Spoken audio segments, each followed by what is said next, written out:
Chapter 808. Grudge. Qiao Xian inwardly seethed. Of course, you expect them for free. How shameless. Qiao Xian was well aware that Madame Qiao had no intention of paying for the goods. She was attempting to take advantage of being Qiao Xian's parents, expecting free items. But if she refused to provide anything in return, what options did they have? Steal from her. Officer Qiao chimed in, these are exquisite and sought-after items. The noble ladies in the capital are knowledgeable and eager for something new. Giving us 300 or 500 units for New Year presents delivered to the capital is nothing, right? Xian, son-in-law, it's just a gift. You can surely produce them, can't you?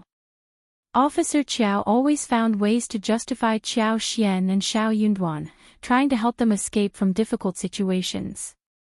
However, there was a limit to his patience. B0XO. Calm. He had also heard that the lipsticks were incredibly popular among the ladies in the province, and even noble and wealthy women were craving them. So if they could use them as gifts for their trip to the capital, it would be a wonderful thing, wouldn't it? Oh, yes, he suddenly recalled something and added, young Master Yuezheng also has some limited editions, right? Get me 2 sets. Qiao Xian and Shao Yunduan. Father-in-law, I apologize if it seemed like I was intentionally provoking you. However, the limited versions of the lipsticks have already been reserved by noble ladies. The remaining ones are ordinary ones, and we don't have the authority to sell them. Everything regarding the distribution and contracts is managed by Brother Yuezheng. Qiao Xian smiled, observing her father's pale face. My husband is correct. The Yuezheng family is a prominent business family, and they ensure there are no loopholes for unauthorized access. While we maintain a good relationship with them, we maintain a clear distinction between personal matters and business affairs. Officer Qiao couldn't contain his anger any longer. How dare you, he snapped. You're purposely trying to provoke me. What if I insist on obtaining them no matter what? I'm sorry, father-in-law, but I can't provide them for you. It's already quite cold, and the lipstick production is not suitable during this season. Besides, there won't be many available in any case. You! Officer Qiao was fuming. Madame Qiao chimed in, fueling the conversation in a seemingly gentle manner. Old master, please don't be angry. Xian and our son-in-law are honest individuals who uphold their promises. Officer Qiao's anger intensified. But I am their father and father-in-law. Am I inferior to an outsider? Xian, apologize to your father. You are father and daughter, and we can discuss everything together. Madame Qiao urged, trying to mediate the situation. Madame Qiao turned to Qiao Xian. Officer Qiao sneered. Discussing everything. Bah. Since when would a father need to discuss anything? A daughter should always obey her father's words, or she was considered unruly. Qiao Xian remained composed, unaffected by her father's anger. Whether the couple was putting on a show or genuinely expressing their stance, it didn't matter to her. She simply didn't care. She wished her father would become so angry that he would disown her. She felt that she had nothing to lose and was not afraid of any consequences. Qiao Xian responded firmly, we have already explained the situation to you. We cannot keep any lipsticks, and the few we have are reserved for our immediate family members. It would be completely unfair for us to do otherwise, and we will never engage in such actions. Officer Qiao's anger reached its peak. Fine, girl. You still hold a grudge against us, don't you? Chapter 809, Qiao Xian's accusation. Or, she could simply approach Yuezheng Shao and ask for his agreement. She knew he would undoubtedly support her. In reality, she was merely making excuses to push her father away. She wasn't a dutiful daughter. How dare she behave this way? Officer Qiao was consumed by anger. B0XO. Calm Qiao Xian remained silent. So did Shao Yunduan. Indeed, she harbored resentment towards her father. So what? Wasn't she entitled to feel that way? Officer Qiao was both taken aback and infuriated. You truly are an ungrateful daughter. I'll apologize, father. Mother never taught me how to be a filial daughter, so I have no understanding of it. You should comprehend that, shouldn't you? Qiao Xian, what are you saying? Madame Qiao was seething with rage and embarrassment. Qiao Xian looked up, her expression cold, as she addressed her. You know perfectly well what I'm referring to. Mother once said that my mother seduced you, father, and how fortunate it was that she died young. Otherwise, mother would have made sure she suffered until her dying breath. You suggested that I should bear the suffering that was intended for my own mother. Enough. Silence. Madame Qiao snapped back, her voice filled with anger. You're lying. If it weren't for my generosity, you wouldn't have enjoyed a comfortable upbringing. You are nothing but a concubine's daughter. So you admit it. You did say that I should suffer and not be allowed an easy death. Why don't you own up to your words? My maid served you faithfully and never heeded my requests. I had to do everything myself. No one assisted me with bathing water. I was given tasteless and inferior food, worse than what was given to the maids and aunts. I was served cold and spoiled dishes in both winter and summer, and I was never provided with proper clothing. Whenever you were displeased with me, you and Qiao Wei took out your frustrations on me. Nonsense. Madame Qiao's voice grew hoarse. These are outrageous claims. Where is the evidence? Or are you simply fabricating lies? You will be punished for spreading falsehoods about your biological mother. Qiao Xian sneered. Evidence? Mother, you are the mistress of the Qiao mansion. Which evidence and which auntie would dare to step forward and defend me? It's a rather astute question you're posing. That's enough. Officer Qiao's realization hit him hard. He knew that Qiao Xian had been living a miserable life under their roof, but she was just a timid and insignificant concubine's daughter. Her presence had no bearing on their lives, so he had chosen to ignore her completely, thinking it wouldn't do them any harm. He couldn't possibly jeopardize his marriage for the sake of a concubine's daughter, could he? But he never expected that his legal wife had subjected his concubine's daughter to such torment, resulting in her deep-seated resentment towards them. Yet, despite the shock and fury he felt, he found himself blaming his concubine's daughter more than anything else. How foolish she was. She could have confided in him about her grievances. Instead, she kept everything bottled up, only to plan her revenge. And why bring up all of this now, right in front of his son-in-law? In this moment, he still felt compelled to defend his legal wife. Her reputation was intertwined with his own, after all. Girl, your mother couldn't have been such a malicious woman. There must have been some misunderstanding between you. The maids and the aunties must have acted on their accord. But your mother and I failed to consider that without your mother's presence, you would become a target for bullying. It was our fault. But it's also your fault, too. You should have confided in us, and your mother and I would have stood up for you. After all, Qiao Xian had been coerced into marrying him, while the other man held the esteemed position of county magistrate and had achieved a high rank in the imperial examination, ranking third. The disparity in their social status was considerable. Naturally, people would assume that Qiao Xian wasn't particularly pleased about having her engagement forcefully broken and being compelled to marry someone else. Any man in Shao Yunduan's position would feel somewhat displeased with this history. However, what Madame Qiao was unaware of was that Qiao Xian not only harbored reluctance towards her current husband but had even attempted to take her own life in the bridal chamber.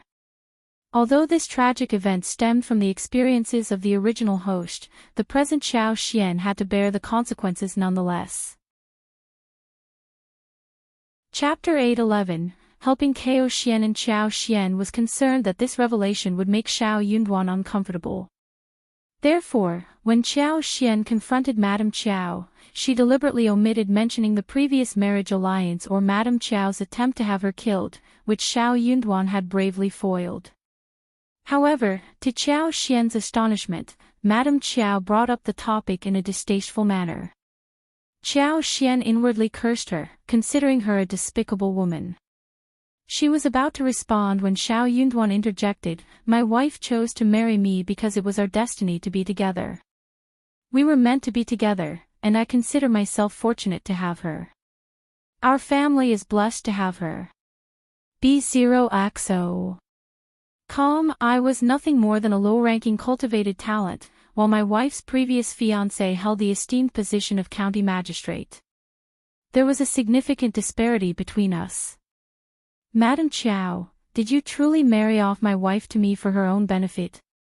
Madame Qiao's eyes were widened. She had a plethora of schemes running through her mind, but she was left dumbfounded by this question. Could Shao Yunduan be so foolish as to degrade himself just to defend Qiao Xian? Qiao Xian was deeply touched. She looked at Shao Yunduan with overwhelming emotions, and he responded with a gentle smile, giving her hand a reassuring squeeze. Internally, Qiao Xian was screaming with delight. She fought the urge to throw herself into his arms right then and there. Her husband was incredibly kind. He was standing up for her and making her feel immensely proud. She longed to flaunt this to the despicable couple before her. Qiao Xian felt that if she could boast in that moment, she would look down on the couple with her chin held high in the sky. County Magistrate Qiao was also taken aback by Madame Qiao's mention of this embarrassing incident. Feeling displeased, he coughed and calmly interjected, We need not discuss this matter right now." He aimed to win Shao Yunduan over to his side, so he genuinely didn't want to delve into the topic of Qiao Xian's previous engagement. Qiao Xian chimed in, "Why not?" Madame Qiao started it. "My husband is absolutely right. We are destined to be together, according to the will of heaven. Madame Qiao, you have no part in this. Or, why did my husband happen to rescue me when I was pushed into the water and on the verge of death?" She saw no reason to evade the truth when her husband was fine with it. What? Both Shao Yunduan and County Magistrate Qiao's faces changed simultaneously. Evidently, neither of them had prior knowledge of this incident. Madame Qiao was taken aback. She retorted, "Stop talking nonsense." Nonsense? I wasn't a mere child. Why would I suddenly fall into the water? I know very well whether I was pushed or not. Moreover, I never explicitly accused Madame Qiao of being involved. Why are you getting so defensive now? Madame Qiao stuttered, I just find it utterly ridiculous. But you're insinuating that it was me, aren't you? But it seems like you're making a confession. Shao Yunduan's anger and heartache grew stronger. He sneered, "Officer father-in-law, do you really think my wife would falsely confess to something like this?" County Magistrate Qiao forced himself to respond, "Wasn't it just an accident?" Perhaps Xian is mistaken. Ignoring his weak answer, Shao Yunduan pressed on. "Let me take a guess. During that time, my wife's previous fiancé and his family came to discuss the marriage. Someone didn't want her to marry into a respectable family, so they orchestrated an incident like this. Isn't that right?"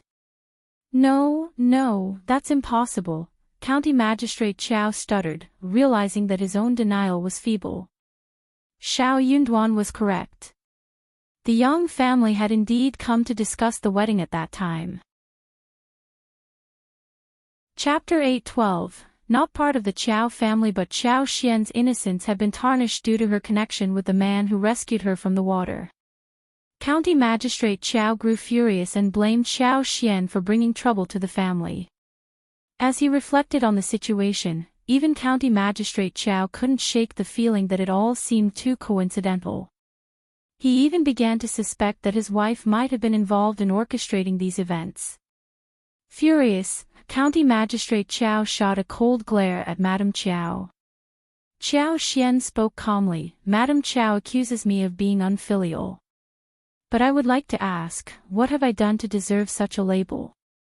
Did one break any contracts? Did I steal from my in-laws' family to benefit my own family?" County Magistrate Qiao and Madame Qiao were both taken aback by her words. Indeed, their actions had been forcing Qiao Xian to steal from her in-laws' family to help her own. Qiao Xian had been unwilling to comply, and she could not be considered unfilial. B0XO. Calm the realization struck them both.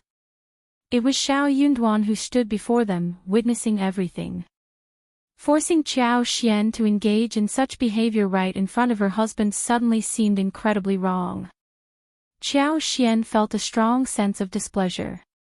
She was a married daughter, spending time with her in-laws' family.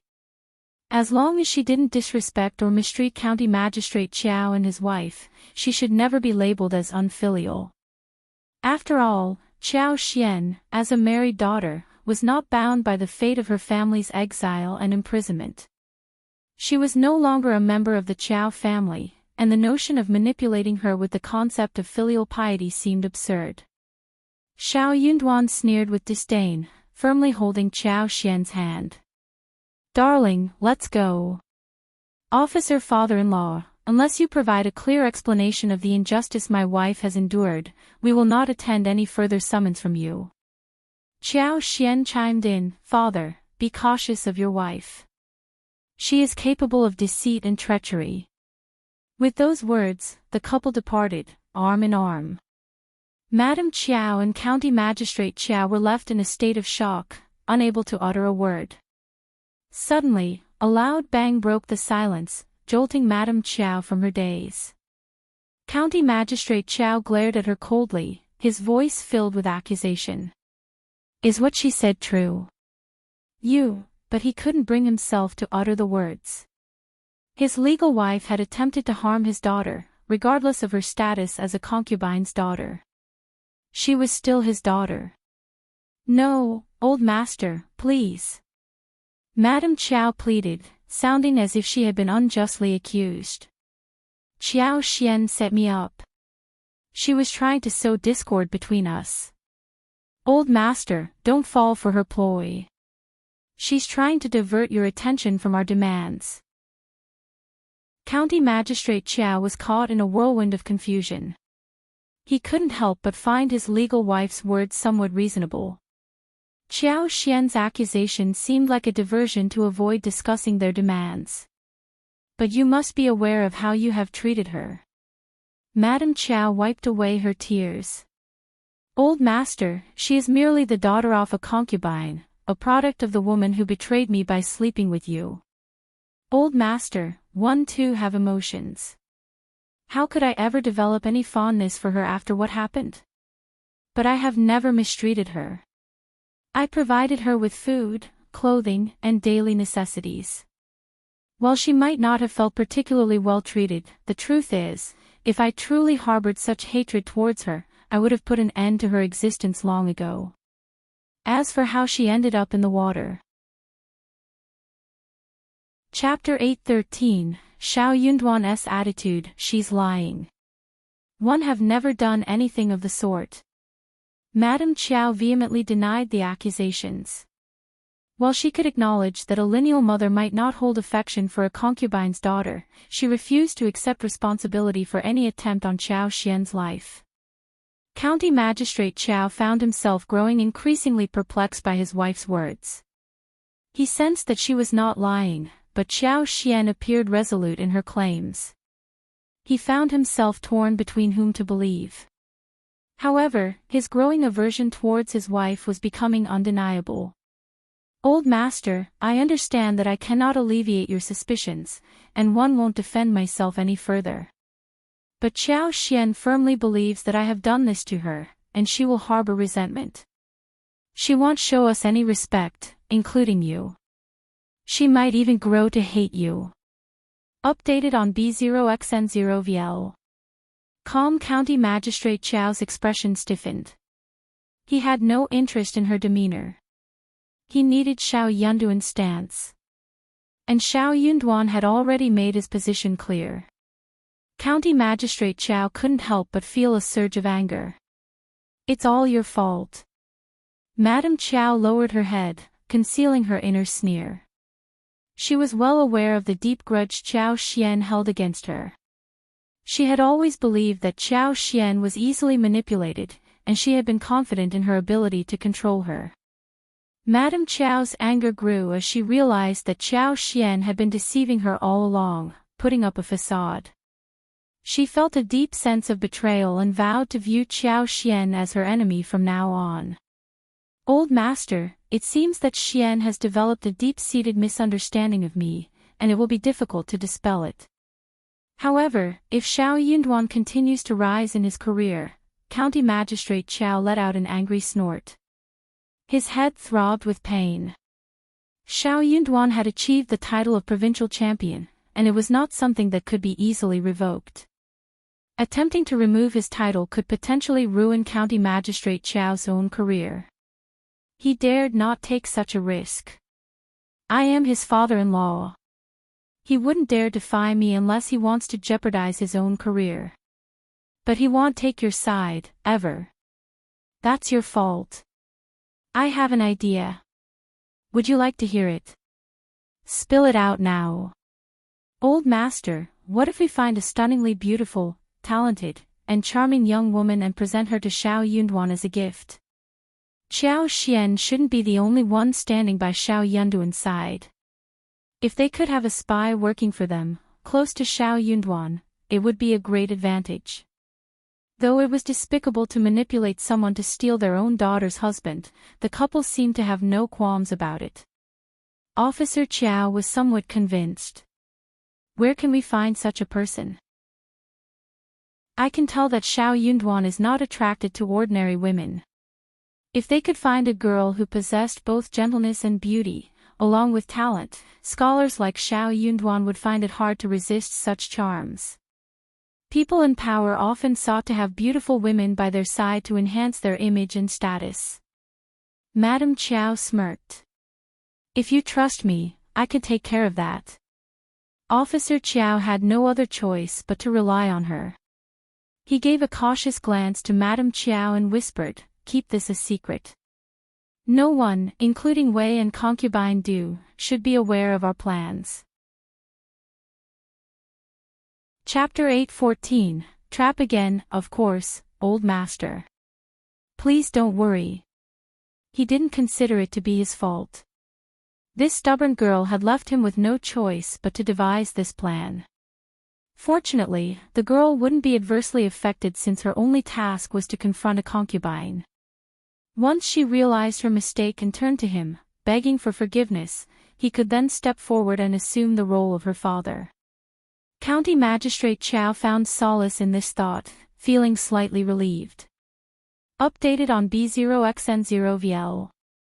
Calm, he simply couldn't bear to give up on a promising son-in-law like Shao Yunduan, even if it meant causing his daughter some trouble. County Magistrate Qiao's determination was unwavering, so he turned to Madame Qiao and inquired, "Where do you propose we find a girl suitable for this task?" Madame Qiao smiled, responding, "It won't be difficult. With sufficient funds, we can easily find someone suitable. There should be eligible candidates within the province, and I can arrange for a girl to be transferred from elsewhere if necessary." That increased County Magistrate Qiao's confidence even further. He nodded firmly in agreement. Good. They had ample funds for this. Madame Qiao wasted no time in formulating the plan. She intended to seek assistance from Ms.Mi Jr., certain that she would be willing to help. Second, Mrs. Yuezheng possessed the means to make it happen effortlessly. She would even attempt to persuade Ms.Mi Jr. to avoid shouldering any expenses herself. However, second Mrs. Yuezheng decided not to disclose this to her old master, as she could secure a portion of money from him as her personal savings. As they left the mansion, Shao Yunduan called out to his wife, his face filled with sadness. Qiao Xian's heart warmed, and she gently placed her fingers on his lips, smiling. "Darling, please don't make me out to be so pitiful. I don't want to hear any of that. It's all in the past." Furthermore, she hadn't suffered any harm. It was the original host who had endured it all, and she didn't deserve their sympathy. Yunduan smiled, appreciating his wife's open-mindedness. "Okay, let's not dwell on it," he nodded, speaking softly. "It's all behind us now, and it will never happen again." "Yes, unless you treat me the same way," she teased playfully. "Don't. I promise I won't treat you like that," Yunduan interjected, gently covering her lips with his fingers. "Oh. I will only treat you well." Qiao Xian gazed up at her husband, noticing the slight redness in his ears, a sign of his guilt. He avoided her gaze, pretending everything was normal. A bright smile graced Qiao Xian's face. "No, you're the best." Yunduan responded softly, his cheeks flushing with a thin layer of redness. His handsome face revealed his touched emotions. As the sound of joyful laughter reached Yunduan's ears, he felt a tinge of shyness.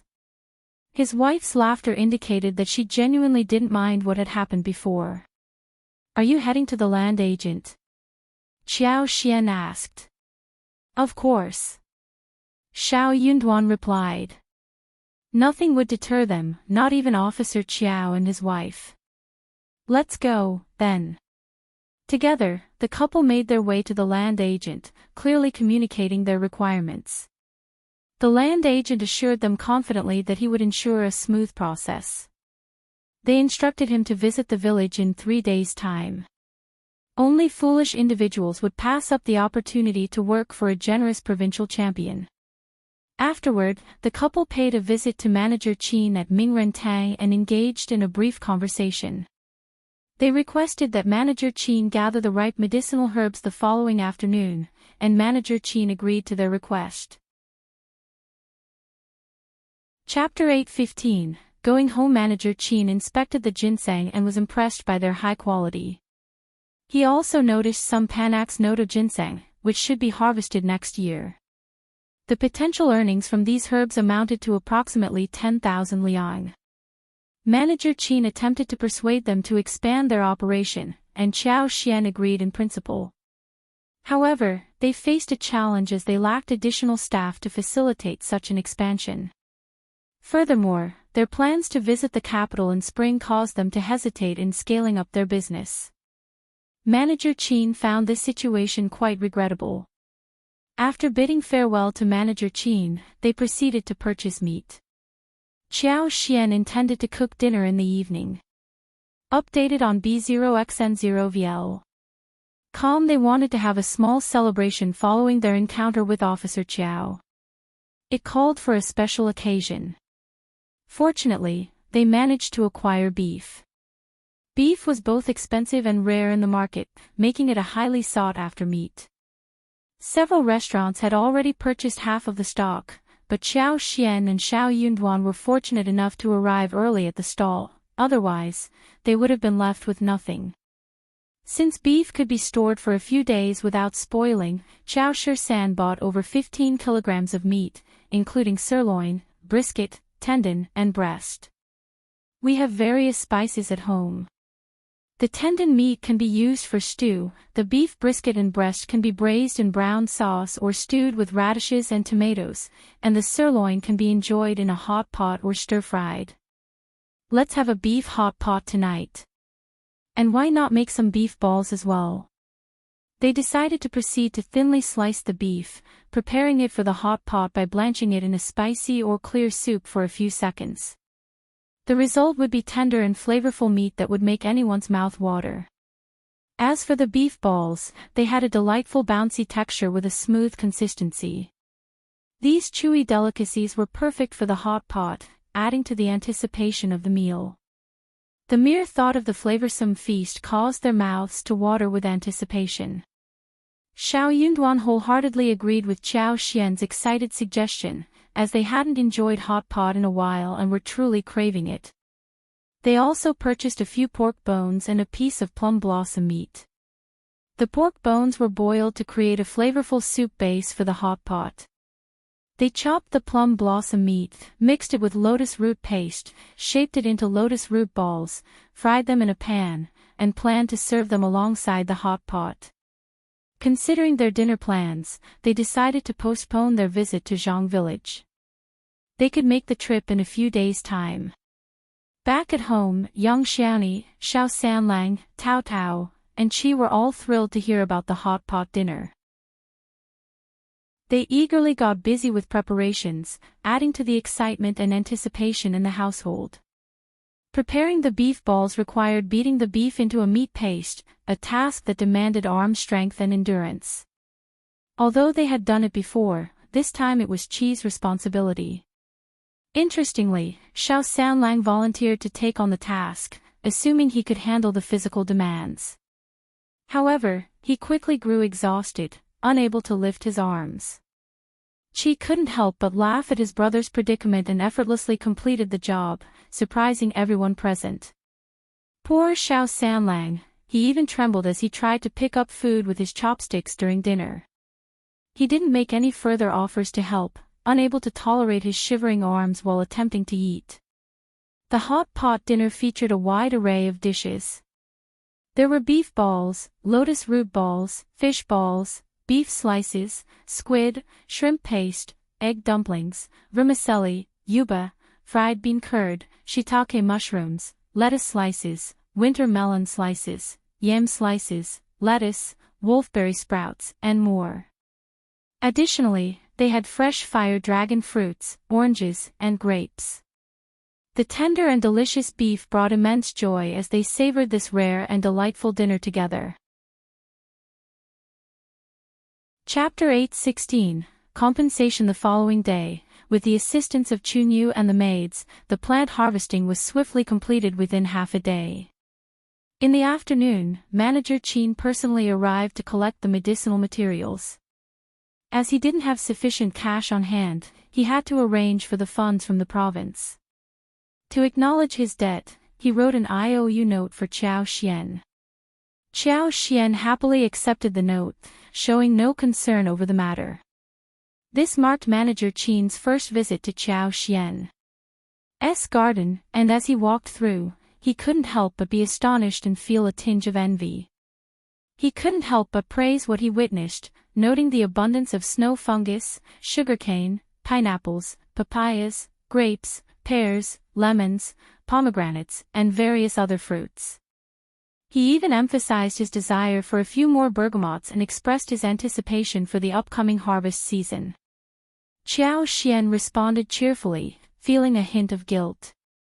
She realized she had forgotten to share fruits with Manager Qin during her last visit to town. Updated on B0xN0VL. They had hired 10 individuals to work on opening up the 20 mu of barren land. Each worker received a daily wage of 35 won. Opening up the barren land was no easy task. Firstly, they had to clear away all the weeds, shrubs, and miscellaneous trees that occupied the area. Most importantly, the roots of these trees and shrubs needed to be eradicated, which proved to be a challenging endeavor. The area was thoroughly cleaned before they began the process of opening up the land. Fortunately, it wasn't a busy farming season, so Qiao Xian and her family were content to follow the lead rather than feeling rushed. It became apparent that the initial 20 mu of land was not sufficient for their purposes. The lipstick business couldn't remain a secret, so they decided to increase production, along with the cultivation of cassavas. Qiao Xian estimated that 500 mu would be an appropriate size, as exceeding that would exceed her management capabilities. The additional fields would be connected to the existing floral fields, allowing for better management on a larger scale. With 200 mu already assigned to others, the remaining 500 mu would significantly enrich their land. Qiao Xian sought the company of her mother-in-law and gathered 16 families together to discuss the acquisition of the land, with assistance from the land officer. It was a small-scale meeting regarding land acquisition compensation. The field itself held little monetary value, and the individual harvests would be limited. By working together, they could ensure a more substantial yield. Qiao Xian didn't say much during the meeting, but she expressed her intentions to the villagers. She desired their land and planned to provide them with abundant compensation in return.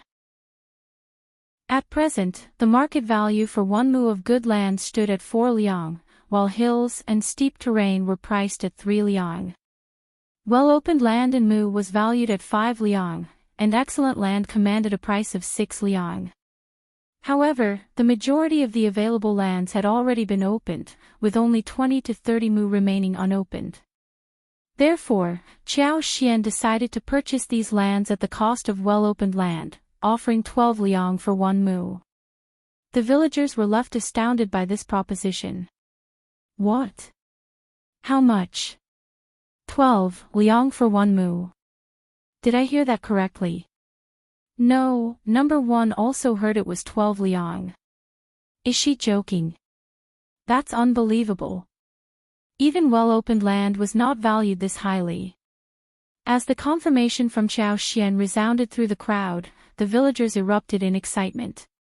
Of course, they were more than willing to offer their land. Only foolish individuals would pass up such an opportunity. With 12 liang for 1 mu, they could use the money to purchase unopened land themselves. Chapter 8:17 Money. They could invest some effort in digging the land, which wouldn't affect future plantings. Even though the soil would regenerate after 2 or 3 years, resulting in an abundance of weeds and wild plants, it didn't matter much. Clearing out the weeds and unwanted growth would suffice. It was simply a matter of putting in some hard work. After 3 years, the land would be ready for sale. By selling the land, they could earn 8 liang for 1 mu, or 80 liang for 10 mu. Those with 20 liang could potentially earn 100 or even 200 mu of land. This was an incredible opportunity to seize within just 2 or 3 years. Some families grew anxious, eager to sell their land. They didn't want to miss out on the opportunity in case Qiao Xian changed her mind before they had a chance to voice their intentions. Update on B-Omicron-X0VL. C-Omicron-M. A few astute families inquired, Ms. Fong and Ms.Mi in-law, what are your plans for buying all this land? Are you aiming to make a fortune? The others were equally curious. Yes, what's the plan? Tell us more about it. Qiao Xian smiled warmly. We're buying the land for our livelihood, of course. We don't squander money. Our goal is to connect the lands together for easier management.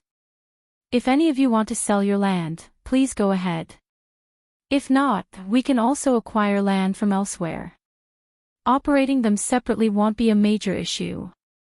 How we conduct the business is a secret. Even if we were to reveal our plans to you, it wouldn't guarantee your fortune. I'll offer a high price because we are all fellow villagers. It's a form of compensation. There's no need to rush. Take 2 days to think it over, and then give me your decision. But remember, the offer is only valid for 2 days, Qiao Xian emphasized. You can choose to sell now, but once the deal is done, there's no turning back. We don't want any complications that could hinder our project's progress, she cautioned. After Qiao Xian's speech, people started engaging in lively discussions. 7 or 8 families made the deal on the spot, while others mentioned they would discuss it within their own families and provide an answer the following day. Qiao Xian agreed happily to their approach. The families who reached an agreement with Qiao Xian proceeded to write up the contracts, received their payments, and returned home with smiles on their faces. One family, for example, sold 23 mu of land, with 6 of them being unopened. They earned a total of 276 liang. With the ability to purchase 20 mu of unopened land for 80 liang, they could make a pure profit of 200 liang. This significant increase in income would greatly improve their quality of life. The sight of money exchanging hands excited the others, leading 4 more families to sell their land. However, there were still some villagers who remained hesitant. They expressed their intention to make a decision after a few days. Qiao Xian reassured them that it was perfectly fine. After finalizing the deals, Qiao Xian returned home with Ms. Fang, clutching the contracts in her hands. Ms. Fang couldn't help but express her frustration, saying, "Why are they hesitating?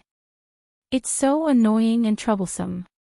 We don't engage in deceit, especially when it comes to money. We're buying these fields to make a fortune, something they can't even dream of achieving. And there's nothing they can do about it either." Chapter 8:18, Rates of Choice. Xiao Xian smiled and replied, "Let them take their time to think it over. It's only a couple of days. I'm not one to wait around either.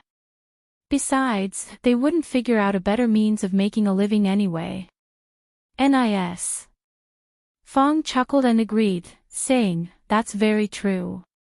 Deep down, she knew that her daughter-in-law had bought the land to cultivate flowers and trees, keep bees, and continue producing lipsticks. She had no intention of letting others in on her secret. They couldn't possibly replicate the lipstick-making process. It was time for them to stop dreaming. With the earnings from the land sales, they could build a new house and acquire additional fields for storage purposes. Everything would turn out well. What was the use of prying into Qiao Xian's plans for the money? Update on B-Omicron-X0VL.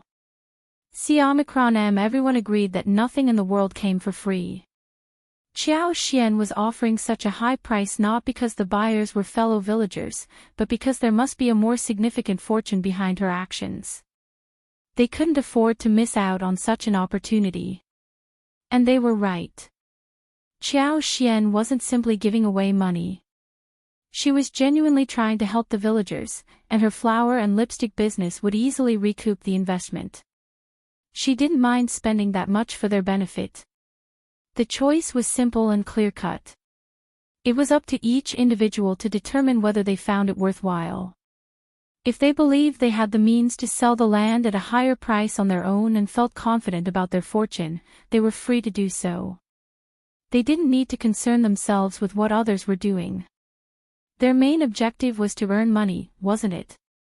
On the other hand, if they didn't think selling the land would fetch them a substantial sum, they could choose to forego the opportunity. Ultimately, the decision was theirs to make. Those who had their own ideas refrained from prying into the matter with the first group of families. They understood that they wouldn't gain any information from them, so they approached other families instead. They believed that those families might have some knowledge about the situation. However, to their surprise, neither of the other families knew anything about the first group of families purchasing land. They were equally perplexed as to why the land was bought from outsiders rather than within their own families. "No, I must speak with them." Ms.Mi was unable to tolerate the situation and was ready to confront the first group of families instead of entertaining questions from outsiders. However, Ms. Yan immediately intervened and stopped her. With a smile, she dismissed those who were prying, saying, "Mom, one don't think we need to delve into this matter. They purchased fields that are adjacent to their own. Since our fields are not available, they didn't approach us. That must be the reason why they excluded us." But Ms.Mi was not convinced by this explanation. She added, "I don't care. They bought fields, and that's all there is to it. I'm starting to believe that they deliberately avoided buying our fields." Confused by her mother-in-law's widened eyes, Ms. Yan let out a perplexed sound. "What?" Ms.Mi continued, "Do you think they refused to buy our fields so that they could acquire the ones that are interconnected?" Chapter 8:19, Reasoning. Ms. Yan. "Honestly," Ms.Mi exclaimed, "why do they have to buy connected fields? Can't they just buy separate ones? I must reason with them." Seeing that some families earned hundreds of liang by selling their fields, with some even earning 200 liang, Ms.Mi couldn't help but feel jealous and bitter. "Mom!" Ms. Yan inwardly complained and intervened, stopping her. Mom, the first group of families has their own reasons for buying connected fields, and that's their business. Even if you try to talk to them, they won't change their minds, right? Elder aunt and fifth sister-in-law are both independent-minded individuals. They don't easily alter their decisions. Don't ruin the improved relationship between us. Update on B-Omicron-X0VL. C-Omicron-M, it's simply not worth it, is it? Ms.Mi stiffened, contemplating her daughter-in-law's words. She didn't care much about the improved relationship, which didn't concern her as much. However, one thing Ms. Yan said struck a chord in her mind. Ms. Fong and Qiao Xian were both strong-willed individuals who never swayed in their beliefs. Ms.Mi couldn't convince Ms. Fong or out-argue her. It would only lead to her own frustration. Never mind. Ms.Mi suddenly felt annoyed. I'll let it go. They should be grateful that I'm not causing them any trouble. Ms.Mi still felt a lingering irritation as if she had lost something significant. Ms. Yan's lips twitched, silently relieved that she had managed to stop her. That was a close call. To appease Ms.Mi, Ms. Yan expressed her respect and admiration, even offering her some of her own savings. This gesture made Ms.Mi beam with delight, thanking Ms. Yan for her profound respect. Ms. Yan couldn't help but feel a sense of satisfaction upon hearing those words. She had accumulated a substantial amount of private savings, earning dozens of liang each month. Giving a portion of it to her mother-in-law was well within her means. Just as Ms.Mi was being pampered, Ms.Mi arrived. Ms.Mi shared the same idea as Ms.Mi, intending to rally her support and confront the first group of families together. Ms. Yan inwardly cursed, her third aunt-in-law was truly wicked. She could create a commotion all by herself and then drag her mother-in-law into it. She never did anything beneficial for Ms.Mi either. However, before Ms. Yan could say anything, Ms.Mi declined the offer, refusing to participate. Ms.Mi had just received money from Ms. Yan, and she couldn't directly humiliate her daughter-in-law. Instead, she informed Ms.Mi that she would pass on the opportunity. Ms.Mi was utterly surprised. This amounted to hundreds of liang. She was about to persist in her persuasion when Ms. Yan deflected the conversation, diverting Ms.Mi's attention elsewhere. Annoyed, Ms.Mi cursed at Ms. Yan and branded Ms.Mi as a coward. Fine, she would go and reason with them herself. The outcome was entirely predictable. Returning home, Ms.Mi felt even more irritated. She firmly believed that the first group of families was buying others' fields to avoid sharing profits with them. Shao Lulang furrowed his brow, expressing disdain. Mom, stop engaging with them. Why bother getting close to the first group of families? Don't worry, Mom, I'll surpass Shao Yunduan, I guarantee it. Remember, never approach the first group of families again. What? Ms.Mi was about to defend herself, but Shao Lulang's cold and impatient expression startled her. Okay, Lulang, whatever you say. Chapter 820, Money-making. Shao Lulang retreated to his room, his impatience dissipating. Ms.Mi let out a sigh of relief. She noticed that her son had become increasingly irritable lately, always wearing a cold expression. She dared not provoke him or defy his words.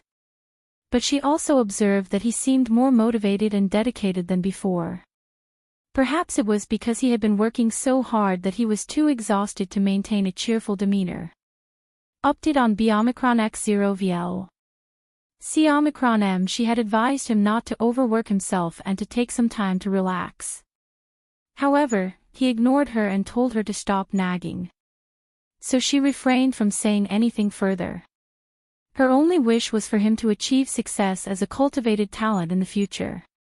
Visitors frequently approached the first group of families in the Shao family, offering to sell their fields.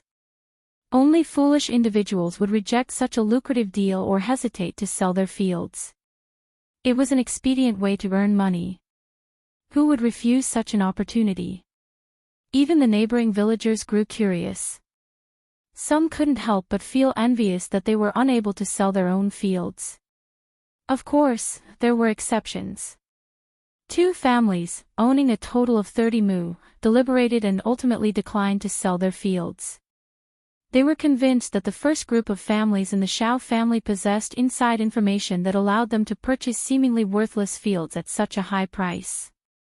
But they viewed the first group as deceitful and self-centered, unwilling to share their knowledge with others. Determined to take a risk, they chose to retain their fields.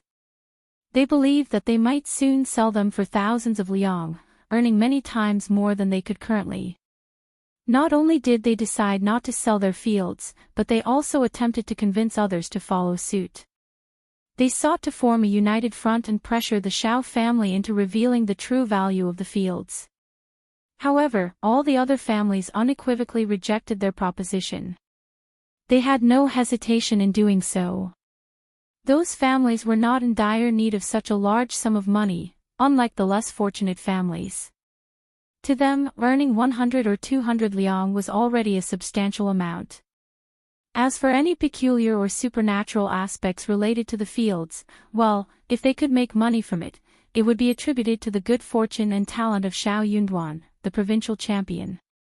If they were able to generate wealth from these circumstances, it would be considered their good luck and they would deserve it. By selling their fields, they aimed to avoid succumbing to greed. 100 or 200 liang would already bring significant improvements to their families' lives. The villagers who couldn't sell their fields couldn't help but feel envious of those who did. Why sell the fields? Only foolish people would sell. The 2 foolish families felt irritated upon hearing those remarks. They whispered among themselves, let them make their profits. But they will surely regret it. Yes, something must be amiss. Let's hold on to the fields and make our own fortune. The 2 families made up their minds to retain their fields and follow the Shao family's example by pursuing the same business venture. Qiao Xian did not pressure them to sell if they didn't want to. After 2 days, even if they changed their minds and wished to sell, she wouldn't purchase their fields. She wasn't desperate for more fields, but she couldn't go back on her word.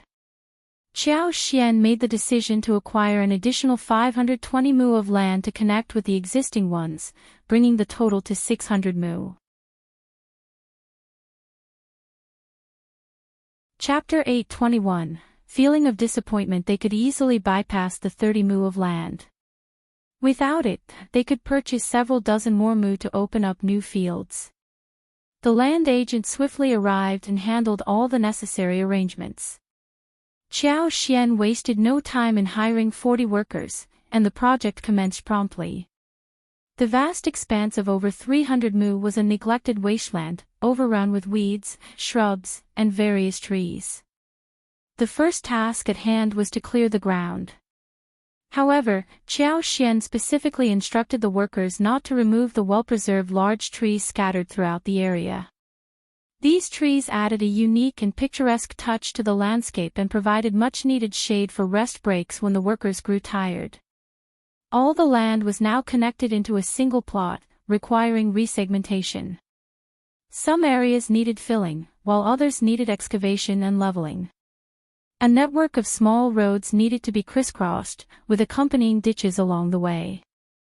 Update on B-Omicron-X0VL. C-Omicron-M. It was indeed a monumental undertaking.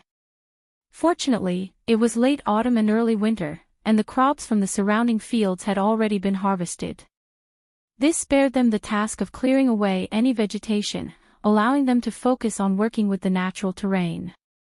Those who had sold their land wasted no time in using their earnings to purchase new plots of land. The newly acquired land was situated a bit farther from the home village, but the satisfaction of having money in their pockets and new land outweighed any inconvenience. The entire family eagerly ventured out to open up the fields, excited about the prospects it held for the coming spring. No one felt left out, as they all had a role to play in this busy endeavor. The two families who had chosen not to sell their fields couldn't help but feel a sense of emptiness in their hearts as they observed the Shao family and other families enthusiastically exploring new lands. Subconsciously, they began to harbor suspicions that the first section of the Shao family had some ulterior motive for their fields, perhaps hoping they would come begging to sell. Yet, Qiao Xian remained true to her word and did not approach them with any offers or inquiries.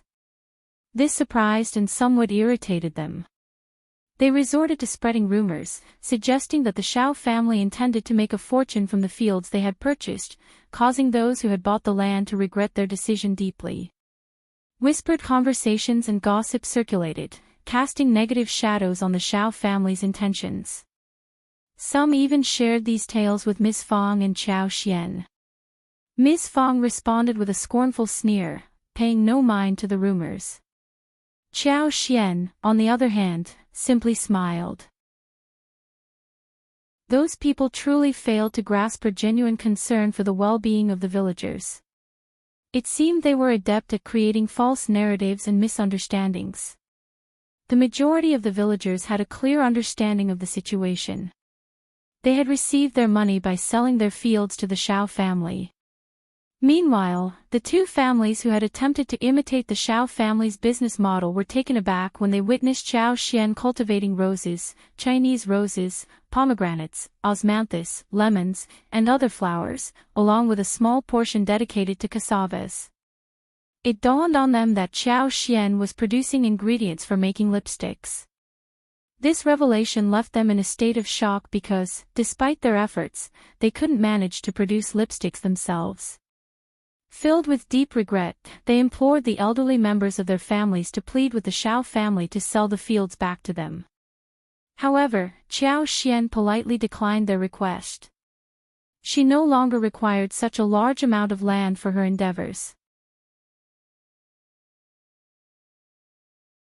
Chapter 8:22 Popular Qi. Since Qiao Xian no longer needed the fields, it would be unfair to force the buyers to sell them back. This realization left the two families seething with anger, and the two arrogant men in charge became the subject of ridicule and jokes in the village. As the fields underwent development, Shao Daolong and Ms. Fang would frequently visit and inspect them. Meanwhile, Qiao Xian, Qi, and Taotao ventured back into the mountains. Qiao Xian still had plans for the valuable tea seeds that were needed to fill the vacant area in Zhang village. She intended to start cultivating the seeds after the new year, allowing them to be transplanted around March. Recalling the abundance of wild lemons in the mountains, Qiao Xian decided to dig them up, stimulate the roots by breaking the branches, and temporarily cultivate them in the garden. In early spring, they could be transplanted to orchards on the outskirts of the province. The lemons and their juice were essential for enhancing the flavors of the drinks served at the dessert stores. Qiao Xian aimed to have at least 30 or 40 mu of lemon orchards. Update on B-Omicron-X0VL. See Omicron-M. Furthermore, this season marked the return of plump wild animals in the mountains, accompanied by a variety of wild fruits. It was the perfect time to venture into the mountains and gather resources. Qi's hunting skills had improved, and he had grown stronger with a sharper sense, leading to a bountiful harvest for their family. Pheasants, hares, deer, muntjac, grouse, and wild pigeons, which Qiao Xian enjoyed, were harvested almost daily. Although it was more convenient to store the meat during this season, there was still an excess that needed to be addressed, prompting the family to resume making smoked meat. During their hunts, they even encountered wild deer, and Qi managed to bring back 3 fully grown deer to the village, causing jealousy among the villagers. Wild boars were also hunted, as their meat was perfect for smoking. In addition to the game from the mountains, Qiao Xian and her family also acquired many large smoked fish. Their stockpile of smoked meat from the previous year had lasted for almost half a year, attesting to its delicious taste. Whether it was steamed, fried, stewed, made into claypot rice, or used as fillings for other dishes, the flavors were exceptional. The anticipation for the next hunting season grew within the family, keeping them busy with preparations. Meanwhile, the villagers couldn't help but feel envious of Qi's hunting abilities, making him quite popular among them. People from their own village, neighboring villages, and even distant areas approached Ms.Fang and eldest uncle, expressing their interest in arranging marriages for Qi. Some individuals were also interested in Taotao. Ms.Fang felt a mix of pride and helplessness in response to the attention Qi and Taotao received. She cautioned eldest uncle not to make any promises regarding their marriages at this time. Eldest uncle's expression turned serious as he responded, "It's a matter of great importance, and I don't take such promises lightly. We must approach it with caution and thoroughness." Ms.Fang rolled her eyes and scoffed, "I have my doubts. You tend to change your mind too easily, and I wouldn't put it past you to make promises just to save face." Eldest uncle was displeased by her remark. "That's not true. I'm not that foolish." However, he nearly made a mistake soon after. Ms.Fang approached Shao Yunduan and Qiao Xian, seeking their assistance in arranging marriages for Qi and Taotao. The dynamics had shifted.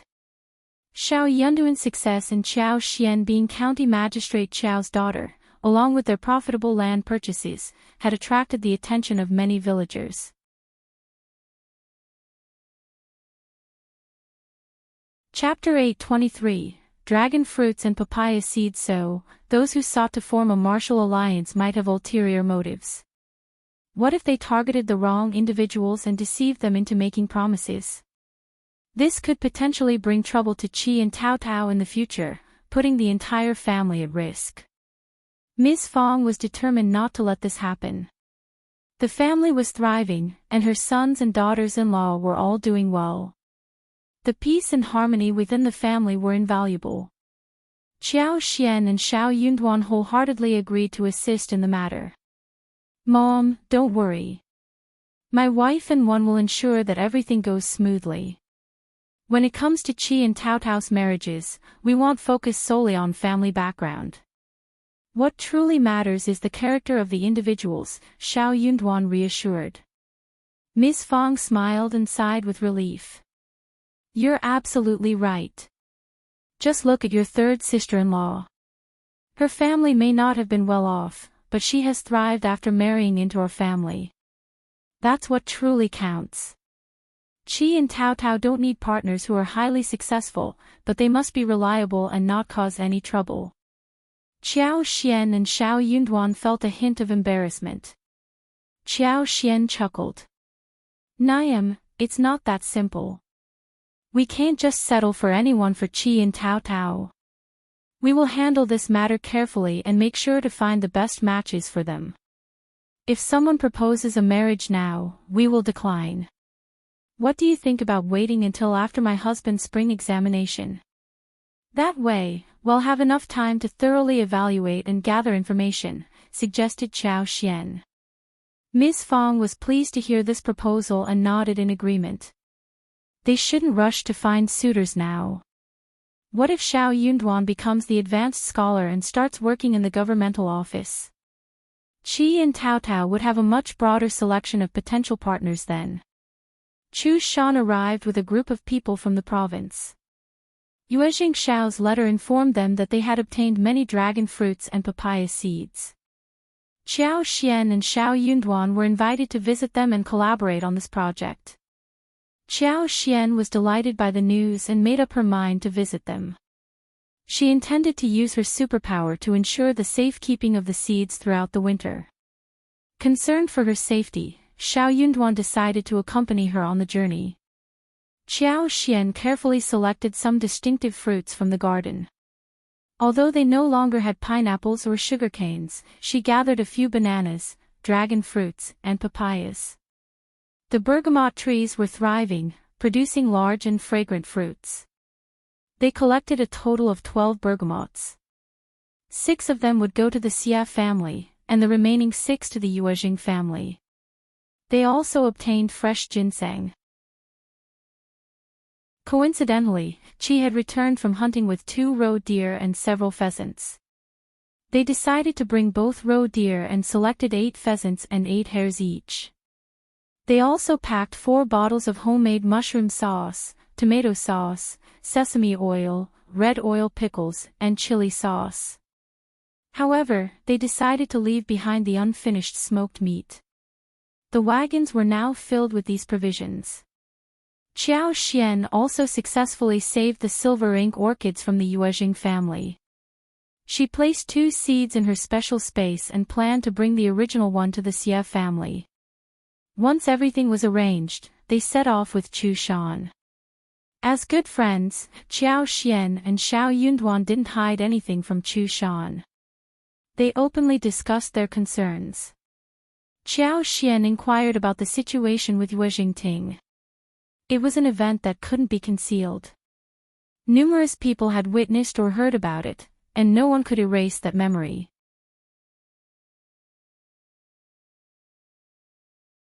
Chapter 824. Future Xuan was filled with excitement when he was asked about the situation. Instead of merely expressing his excitement, he began to mock and ridicule the second section of the family. The strained relationship between the two sections had always been evident, with Ms.Mi Jr. frequently bullying Xuan and the servants. Therefore, when the second section of the family encountered trouble, Xuan eagerly seized the opportunity to mock them. In light of these circumstances, Xuan and the others became more inclined to align themselves with Qiao Xian and Shao Yunduan. After Qiao Xian and Shao Yunduan left the province, Madame Qjao, her daughter, and concubine Du also departed soon after. Subsequently, rumors about what had transpired involving Yuezheng Ting began to circulate. Although Qiao Wei was involved, very few people discussed it, and numerous versions of the rumors regarding Yuezheng Ting's situation emerged. Soon enough, her reputation plummeted to the lowest point, subjecting her to constant ridicule. Even some troublemakers resorted to creating vulgar jokes at her expense. Yuezheng Ting and Ms.Mi Jr. withdrew from public life for several days, and the servants were well aware of the situation but dared not speak of it to them. The second old master, who had been out, returned home in a fit of anger and confronted Ms.Mi Jr. He lashed out at Yuezheng Ting, blaming Ms.Mi Jr. for her inability to raise their daughter properly. In his rage, he even slapped Yuezheng Ting across the face. The mother and daughter were taken aback and overwhelmed with distress upon learning about the situation. They couldn't comprehend what had transpired and demanded an explanation. The recent events had left a deep scar in Yuezheng Ting's life, resembling a haunting nightmare. The news she heard from her father only intensified her anguish. Overwhelmed by shame, she instantly blushed and sought solace in Ms.Mi Jr.'s comforting embrace, avoiding any contact with others. She couldn't fathom her future anymore. She knew she would never be able to join her friends at their homes or on trips. Those who held grudges against her would surely revel in her misfortune and mock her mercilessly. The weight of her disgrace left her unable to face anyone ever again. Thoughts raced through her mind. What would Brother Xie think of her? Would he believe she was an utterly frivolous girl? No, that couldn't be true. The idea of marrying Xie Jingrong seemed unbearable as the thought of being looked down upon by him filled her with misery. Ms.Mi Jr. experienced a mix of embarrassment, surprise, and fury, overwhelmed by the situation and its implications. Ms.Mi Jr. reached her breaking point, unable to tolerate the humiliation inflicted upon her by her own husband. Old Master, it must be the elder sister-in-law who orchestrated this scheme. The people from Lingyuan Temple vowed to keep the secret, and our servants are too afraid to speak up. It must be the elder sister-in-law's doing. She wants to humiliate us, to tarnish Ting's reputation. She must have paid people to spread the rumors. Old Master, we implore you to help us. Ting is being bullied and her prospects for marriage are now ruined. Marrying someone. The second Old Master scoffed. I'll consider us lucky that she isn't engaged. Otherwise, we would have faced even more embarrassment when the engagement fell apart. Ms.Mi Jr. sobbed even harder, expressing her grievances. It has to be the elder sister-in-law's doing. Otherwise, Why would the rumors single out Ting and not mention elder Miss Qjao, even though both are involved? It's clear as day. The elder sister-in-law has a close relationship with Qiao Xian, so they shield elder Miss Qjao from scrutiny. Infuriated, the second old master found himself believing Ms.Mi Jr.'s reasoning. It seemed logical to him given the circumstances.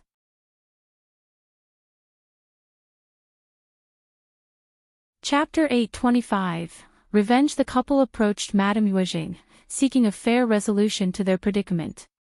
Upon hearing their plea, Madame Yuezheng was taken aback and nearly fainted. She couldn't believe what she had just witnessed. Overwhelmed with disappointment, she directed her anger towards Ms.Mi, questioning her abilities as a mother. She expressed concerns about Yuezheng Ting's future and expressed her disappointment in their actions. Ms.Mi Jr., feeling deeply wounded, covered her face and wept. Madame Yuezheng, I am to blame. But please, I beg you to take care of Ting and ensure justice for her. Madame Yuezheng's expression grew stern. She ordered, bring first Madame here. While Ms.Mi Jr. and her daughter might have been mistaken in their accusations, first Madame should not have taken actions to harm them. She was determined not to let that slide. As Madame Yuezheng spoke, she started to grasp the situation unfolding before her. She remained calm even as Ms.Mi Jr. glared at her and continued to accuse her. With a dark tone, Madame Yuezheng replied, Elder son's wife, your accusations have gone too far. We are all part of the same family. By attempting to set me up, you tarnish our family's reputation. You are mistaken. First Madame responded quietly, Madame Yuezheng, do you have any evidence to support your claim? Accusing me without any grounds is highly improper, isn't it? Ms.Mi Jr. snapped, it's evident. You're seeking revenge on me. If you have a problem with me, come directly to me. Why involve Ting in your schemes? You certainly have a high opinion of yourself. First Madame sneered. She had always been irritated by Ms.Mi Jr.'s habit of complaining about her in front of Madame Yuezheng. With a hushed tone, she continued, if I ever wish to take revenge on you, I have countless methods at my disposal. And rest assured, one would ensure that you never discover it was me. As far as First Madame was concerned, her granddaughter was still too young to be concerned about her reputation. Moreover, the first and second sections of the family were distinct entities. Madame Yuezheng, as you have stated, we are all part of the Yuezheng family.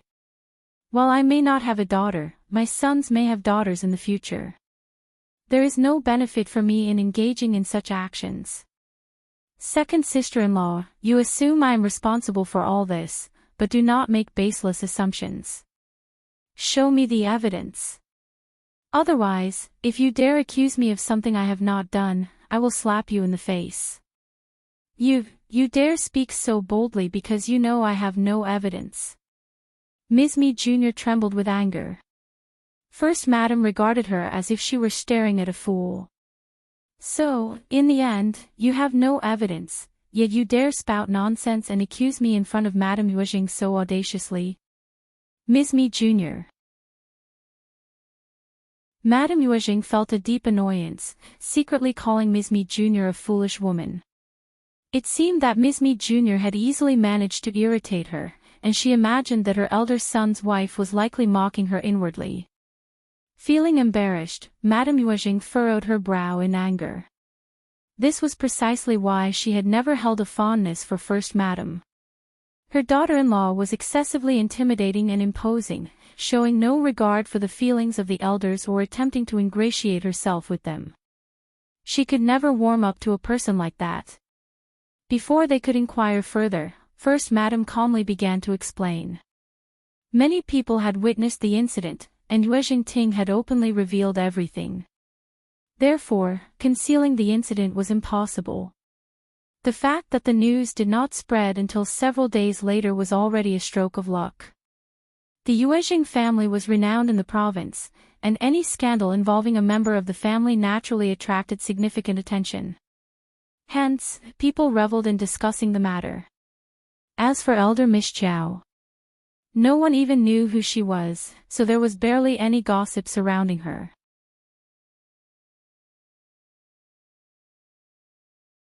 Chapter 826, Reasonable. The increasing wealth of the Yuezheng family attracted both allies and rivals, creating opportunities for their competitors to ruin their reputation and spread vile jokes about the family.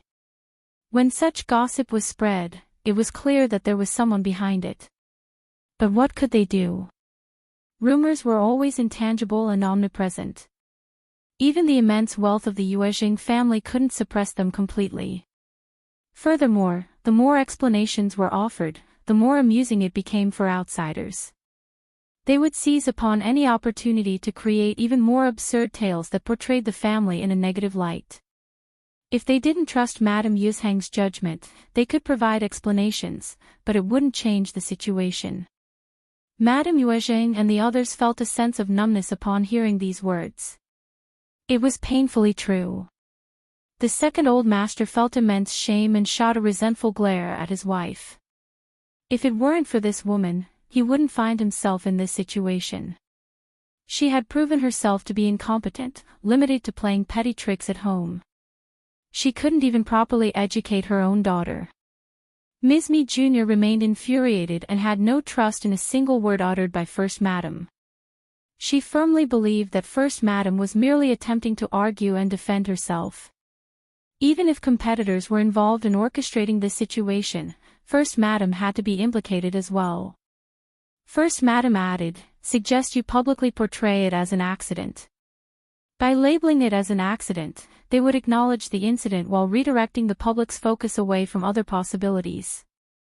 Indeed, most people would believe it was an accident. After all, a woman from the prestigious Yuezheng family could never be involved with unemployed individuals. It must have been Lady Yuezheng who had the misfortune. Nevertheless, her marriage prospects would undoubtedly be affected. True to form, Ms.Mi Jr. hastened to arrange potential marriage alliances for her daughter, hoping to prove that Yuezheng Ting still had promising suitors. However, those whom she had previously favored or disliked turned her down. Ms.Mi Jr. seethed with anger, cursing those individuals as simple-minded fools. First Madam was left speechless upon hearing this from Auntie Hua. The rumor continued to circulate, and Ms.Mi Jr.'s attempts to find a suitor seemed futile. No one would agree to it. She should have waited at least a couple of years before making such efforts. Perhaps, at least half a year later, right? Ms.Mi Jr. was completely oblivious to the concept of haste makes waste. She remained increasingly driven and motivated to push further. This infuriated and worried Madame Yuezheng. She sternly warned Ms.Mi Jr. not to subject herself to further humiliation. Feeling miserable, Ms.Mi Jr. cried.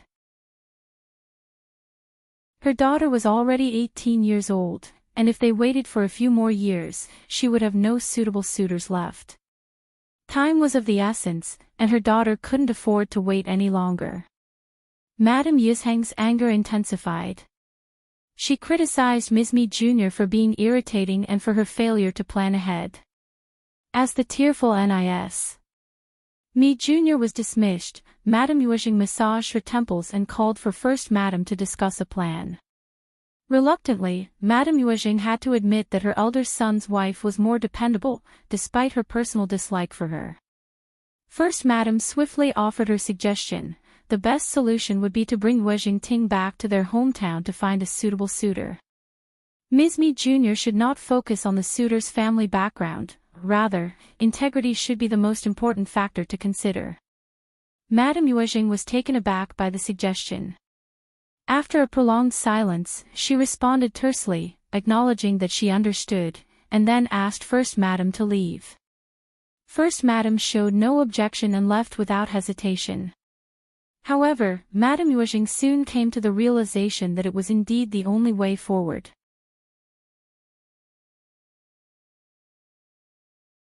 Chapter 827, Back to Hometown U. TED by BXN0VL. C-Omicron Yuezheng Ting was reaching an age where waiting for a suitable suitor was becoming increasingly difficult. The longer they waited, the fewer good prospects there would be available. However, given the scandal that had tarnished Yuezheng Ting's reputation in the province, it seemed impossible to find a suitable suitor for her there. Madame Yuezheng considered the option of looking for a suitor in their hometown, which was located at a considerable distance from the province.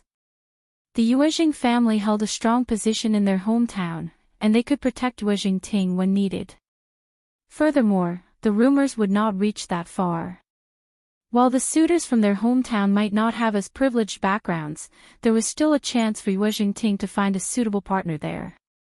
Madame Yuezheng finally made the decision to pursue this path.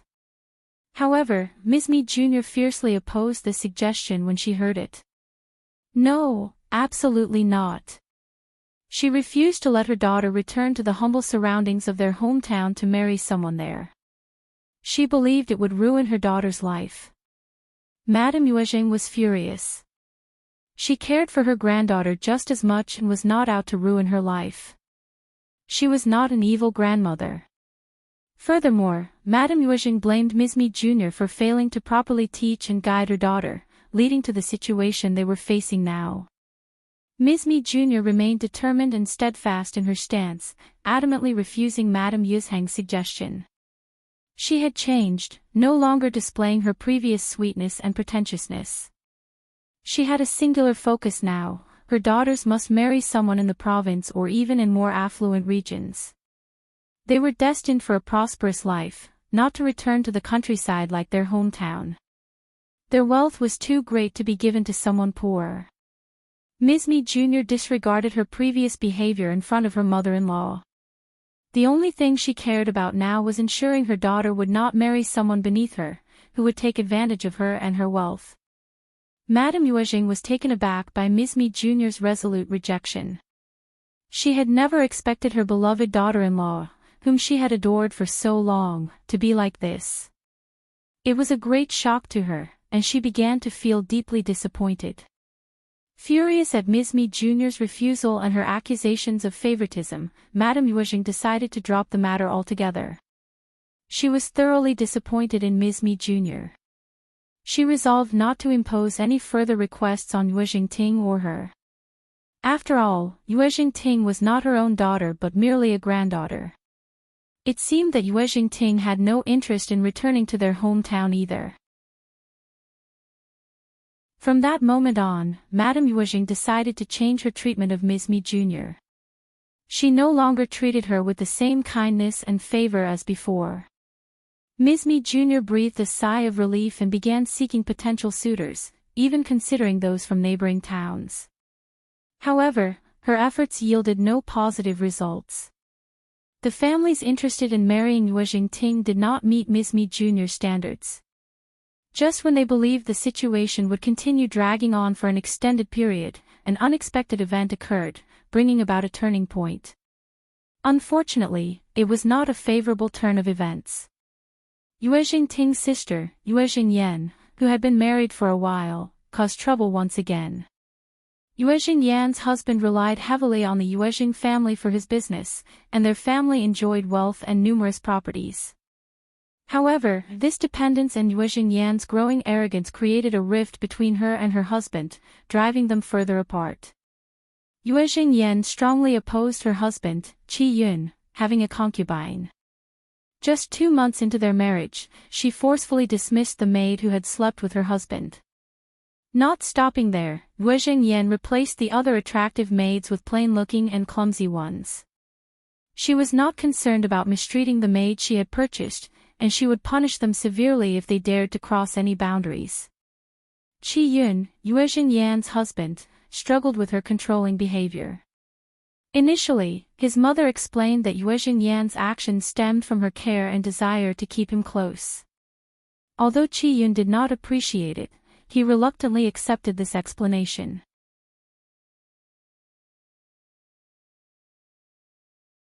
Chapter 828, Yuezheng Ting's sister Yu.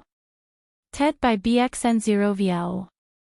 Xiaomicron Yuezheng Yan had become increasingly tyrannical, believing that her husband's family should conform to her every whim and mood. Within just 6 months, she had managed to offend not only her husband's entire family but also their relatives. Despite their resentment, they dared not confront her due to her status as a member of the influential Yuezheng family. Although Yuezheng Yan was arrogant and overbearing, she had not engaged in any cruel or lethal acts, leading her husband's family to tolerate her behavior. However, Qiyun soon discovered something shocking. Yuezheng Yan had arranged marriages for his 2 serving maids with elderly, unattractive widowers from rural areas. She had gone to great lengths to find such matches. As a result, the 2 serving maids were subjected to a wretched existence. When Qiyun learned of their plight, one of the maids had already succumbed to the relentless torment, while the other had aged prematurely, bearing scars on her forehead and losing all her former beauty. Filled with horror and anguish, Qiyun immediately brought the surviving maid back home and placed her in a convent for her safety. Determined to uncover the truth, he confronted Yuezheng Yan about her actions. Yuezheng Yan insisted that she had found 2 excellent suitors for the serving maids and had generously provided them with a substantial sum of money to live a comfortable life. Qiyun, trusting his legal wife, believed that she had acted in their best interest. Unbeknownst to Qiyun, Yuezheng Yan's intentions were far from noble. She was leading the maids down a path of despair and destruction. However, Yuezheng Yan showed no remorse. Instead, she began to create a tumultuous scene, accusing Qiyun of rekindling his relationship with the maids and questioning his love for her as his legal wife. She cried, shouted, and hurled vulgar insults at Qiyun, even seeking support from her parents and Madame Yuezheng. Ms.Mi Jr. and Madame Yuezheng, being fond of Yuezheng Yan, became incensed upon hearing her side of the story. In the end, Qiyun was compelled to apologize, bowing down to Yuezheng Yan's demands. Yuezheng Yan may have obtained her perceived justice, but she had lost the support and respect she once had from Qiyun's family. Qiyun eventually made the difficult decision to distance himself from Yuezheng Yan. Although she appeared to hold a position of authority within Qiyun's family, the truth was that no one genuinely liked her or regarded her as a true family member. It was during this time that Yuezheng Yan discovered Qiyun had a mistress who had even given birth to a son and a daughter. Overwhelmed by jealousy and rage, Yuezheng Yan assembled a group of her own men and stormed the mistress' residence with the intention of harming her and selling her children. Upon learning of the situation, Qiyun rushed to the scene to intervene. Unfortunately, the children had already been sold to intermediaries, and his mistress had been subjected to a brutal beating, losing consciousness multiple times. Qiyun's anger surged within him. He rescued his mistress and instructed his men to protect her while he set off to find and secure the safety of the children. Meanwhile, Yuezheng Yan's mental state deteriorated further. She wept uncontrollably and retreated to the solace of her own home. News of the shocking incident spread throughout the province, leaving no doubt that few would tolerate their husbands having mistresses. However, there was no support or sympathy to be found for Yuezheng Yan in the aftermath. The mistress' actions were undoubtedly immoral, but taking her life was not the solution. Teaching her a lesson and holding her accountable for her deeds would have been more appropriate. Yuezheng Yan's decision to sell her husband's children to an agent instead of bringing them home was truly horrifying and inhumane. Yuezheng Yan had never enjoyed a favorable reputation, and her behavior within her husband's family only added fuel to the rumors that circulated about her. She consistently disregarded the authority of the elder family members and imposed her will upon others. Additionally, her failure to bear any children and her blatant disregard for virtuous conduct only furthered her negative image. It was not surprising that her husband might consider leaving her, given the circumstances. Many sighed in resignation, accepting the situation as a natural consequence. When Ms.Mi Jr. heard about the rumors surrounding her daughter, she refused to believe them. Instead, she attributed the spread of such stories to jealousy from individuals who were envious of her daughter's prosperity and well-being.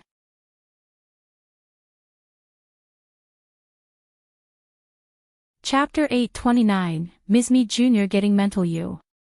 TED by BXN0VL. See Omicron M. Prior to Yuezheng Ting's accident, the process of arranging her marriage was already facing obstacles, primarily due to her sister's behavior. Families who valued propriety and adherence to rules were hesitant to accept a daughter-in-law with such flaws. Only those who prioritized their own material gains were willing to overlook these concerns. The return of Yuezheng Yan to the family further enraged Ms.Mi Jr., leading her to curse at the Qi family. She felt that everything was going wrong and blamed the heavens for subjecting her daughters to such hardships. As First Madam and the Old Master held the authority, Ms.Mi Jr. was not allowed to execute her own plans based on personal interests.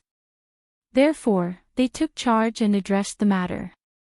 After years of enduring the situation, Qiyun's parents and Qiyun himself came to the Yuezheng family to expose Yuezheng Yan's actions in front of Madame Yuezheng, First Madam, Ms.Mi Jr., and her husband. Ultimately, they declared that Qiyun intended to marry his mistress and insisted on bringing the children back home. They also prohibited Yuezheng Yan from interfering in the matter. If Yuezheng Yan objected to these terms, they were willing to grant a divorce. The Qi family would return the dowry and provide an additional 10,000 liang as compensation. Ms.Mi Jr. was pushed to the brink of a mental breakdown by these developments. Ms.Mi Jr. was furious at the audacity of the Qi family. She believed that the fault lay with her elder brother and elder sister-in-law, as they should have exerted pressure on the Qi family to prevent such behavior. While acknowledging that the Qi family did consider this aspect, the primary decision-makers within the family were known for their fairness in handling family matters. Despite the questionable actions of the Qi family, Yuezheng Yan found herself in an even worse predicament. Both Madame Yuezheng and the influential members of the family suggested pursuing a divorce. However, both Ms.Mi Jr. and Yuezheng Yan vehemently rejected this proposition. They refused to entertain the idea. Divorce was out of the question for them. Their underlying intention was to withhold any benefits from outsiders. Their determination only served to exacerbate the situation further. Yuezheng Yan returned to the Qi family and swore an oath to punish the mistress and her 2 children. However, Mrs. Qi had already taken the grandchildren under her care, and Qiyun personally selected the servants for the mistress. Consequently, Yuezheng Yan's orders had no effect. Yuezheng Yan's maids and aunties were on the verge of physically assaulting the concubine when the concubine servants intervened and reported the incident to Qiyun. In response, Qiyun issued severe punishments to the maids and aunties who had assisted Yuezheng Yan. No one dared to defend Yuezheng Yan anymore. Yuezheng Yan created a scene, behaving erratically. As a result, Qiyun ordered her to be confined to the yard, prohibiting her from leaving its confines. Unbeknownst to Yuezheng Yan, once Qiyun discovered her true nature, he began administering a medicinal soup after their intimate encounters to prevent her from becoming pregnant. Furthermore, Qiyun developed strong negative feelings toward Yuezheng Yan and ceased any further physical intimacy with her. As a result, she remained childless throughout those years. Qiyun preferred to have no legitimate children rather than allowing Yuezheng Yan to bear a child who would carry his bloodline. News of Yuezheng Yan's actions spread widely after the commotion at the Qi family. Curiously enough, it was the Qi family themselves who willingly propagated these stories whenever they were asked, demonstrating a surprising openness and lack of concern for their reputation. The entire town was both shocked and captivated by the scandalous gossip surrounding the Qi family. However, due to the tarnished reputation caused by Yuezheng Yan's actions, the prospects of finding a suitable suitor for Yuezheng Ting became extremely slim.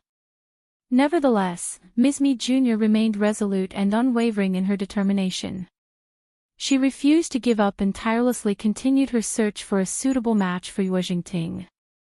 She faced countless rejections and endured the mockery of people whispering behind her back. Madame Yuezheng could no longer bear witnessing Ms.Mi Jr.'s relentless pursuit. With a heavy heart, she confronted Ms.Mi Jr. Either Ms.Mi Jr. keeps Yuezheng Ting company back to the hometown so they could arrange a marriage deal. Or she can dispatch one old auntie who keeps her company back to the hometown to arrange a marriage deal.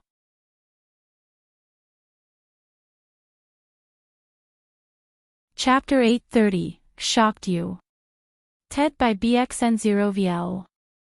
C-M either of the two options would be given to them. If Ms.Mi Jr. refused to make a choice, she would be presented with the second option. Ms.Mi Jr. appeared completely possessed, displaying a strong resistance to accepting the proposal. Her rebellion provoked Madame Yuezheng to a great extent. In response, the second old master delivered a swift slap across Ms.Mi Jr.'s face, finally silencing her. Reluctant to let Yuezheng Ting return to her hometown alone, Ms.Mi Jr. decided to accompany her.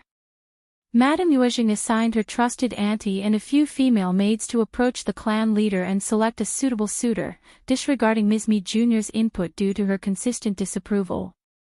If a decision couldn't be reached, a letter would be sent to Madame Yuezheng, who planned to teach Ms.Mi Jr. a valuable lesson.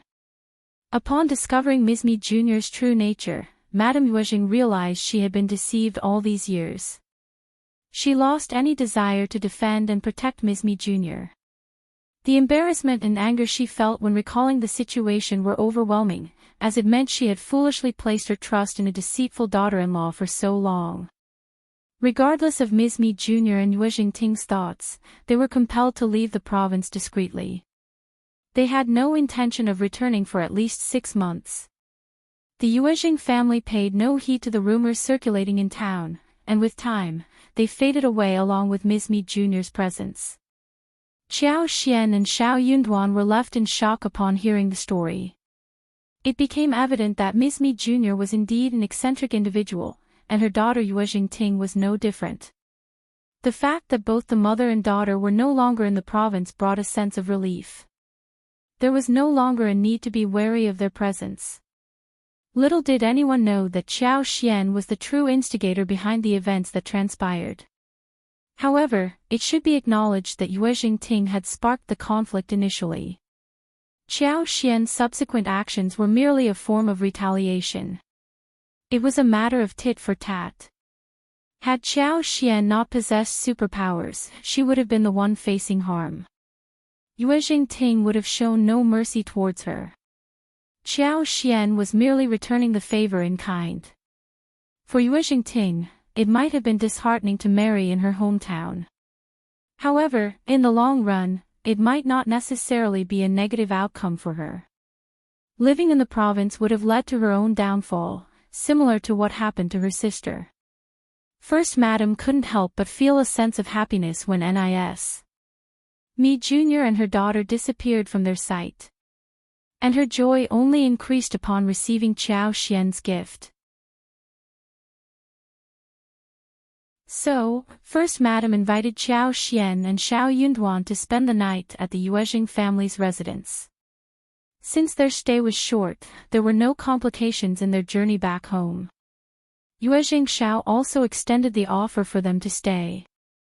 Qiao Xian and Shao Yunduan gladly accepted the invitation. The next day, Shao Yunduan accompanied Qiao Xian as they planted papayas and dragon fruits. Yuezheng Shao and Yuezheng joined them, eager to witness the process. They were astonished by the appearance of the dragon fruit seeds. Qiao Xian instructed the seeds to be sorted based on their size, as they exhibited various shapes and sizes. Carefully, they were planted in separate patches, ensuring proper spacing. Qiao Xian believed that some preparation could be done with the dragon fruit seeds before they were planted, unlike the papaya seeds that could be directly planted without any additional steps.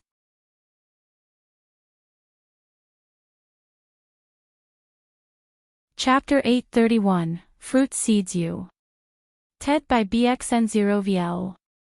C-M Qiao Xian signaled the workers to follow the height markings she had drawn. The seeds were divided into sections, first 2, then 3, resulting in the growth of multiple trees. With the trees ready, they could be planted directly into the earth. Yuezheng and Yuezheng Shao were both astonished by this sight. Planting fruit seeds turned out to be much simpler than they had imagined. After providing instructions to the manager on what to do and where to plant the seeds, Qiao Xian and Shao Yunduan didn't need to visit the land again until everything was completed. However, Qiao Xian made sure to use her superpower to strengthen the plants, ensuring their survival during the winter. Once everything was settled, they returned the orchid to Yuezheng. We were fortunate enough to save the flower. We wouldn't take away something you cherished. Young Master Xie, you can have the flower back, Qiao Xian said casually, but Yuezheng was taken aback. Is this the orchid one gave to Brother Shao? Yuezheng asked, unable to contain his surprise. Shao Yunduan nodded. Yes, it is. You recognized it, didn't you? Yuezheng did recognize it, but he was too shocked to believe it. Thus, he asked the obvious question. Brother Shao and sister-in-law, you are simply incredible. Yuezheng exclaimed, filled with awe. He couldn't believe his eyes when he saw the living flower before him. Yuezheng had a deep love for orchids and possessed extensive knowledge about various precious varieties. He couldn't do anything to revive the dying flower, but he didn't want to discard it either. Thus, he entrusted it to Shao Yunduan, who came from a family with thriving plants, hoping for a miracle. However, he never expected Shao Yunduan and Qiao Xian to bring him such a tremendous surprise. Elle gave you the flower, so you should keep it, Yuezheng expressed his gratitude before politely declining their proposal. However, recalling the fact that the flower had been saved by the couple, Yuezheng couldn't help but feel puzzled. He couldn't remember what he had given them, especially when the flower had been rescued by their efforts. Shao Yunduan turned to Qiao Xian with a smile, indicating that she should make the decision. Qiao Xian smiled back and said, Young Master Xie, don't worry about it. I saved one bud from the orchid, and it will bloom when the weather turns warmer next year. So, you should keep the original flower after all. We didn't do much, just offered our help in whatever way we could. It might seem impressive to you because you're not an expert in this field, added Shao Yunduan with a smile.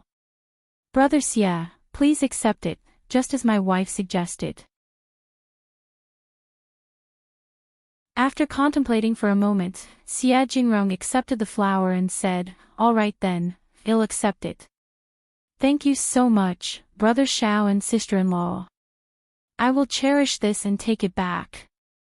With gratitude in his heart, Yuezheng decided, okay, I will take it back. Thank you so much for taking care of them. That's wonderful. Everyone laughed, and a sense of harmony filled the air as the matter was resolved. Yuezheng smiled, his admiration for the couple in front of him growing stronger. He couldn't help but appreciate their thoughtfulness and selflessness. The couple fully understood the value of the orchid, knowing how exceptionally precious it was.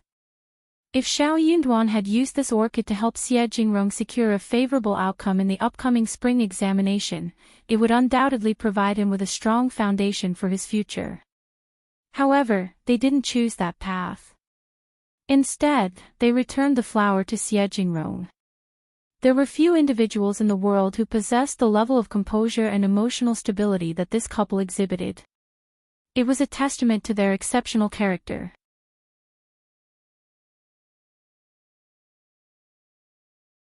Chapter 832, Fruit Planting You.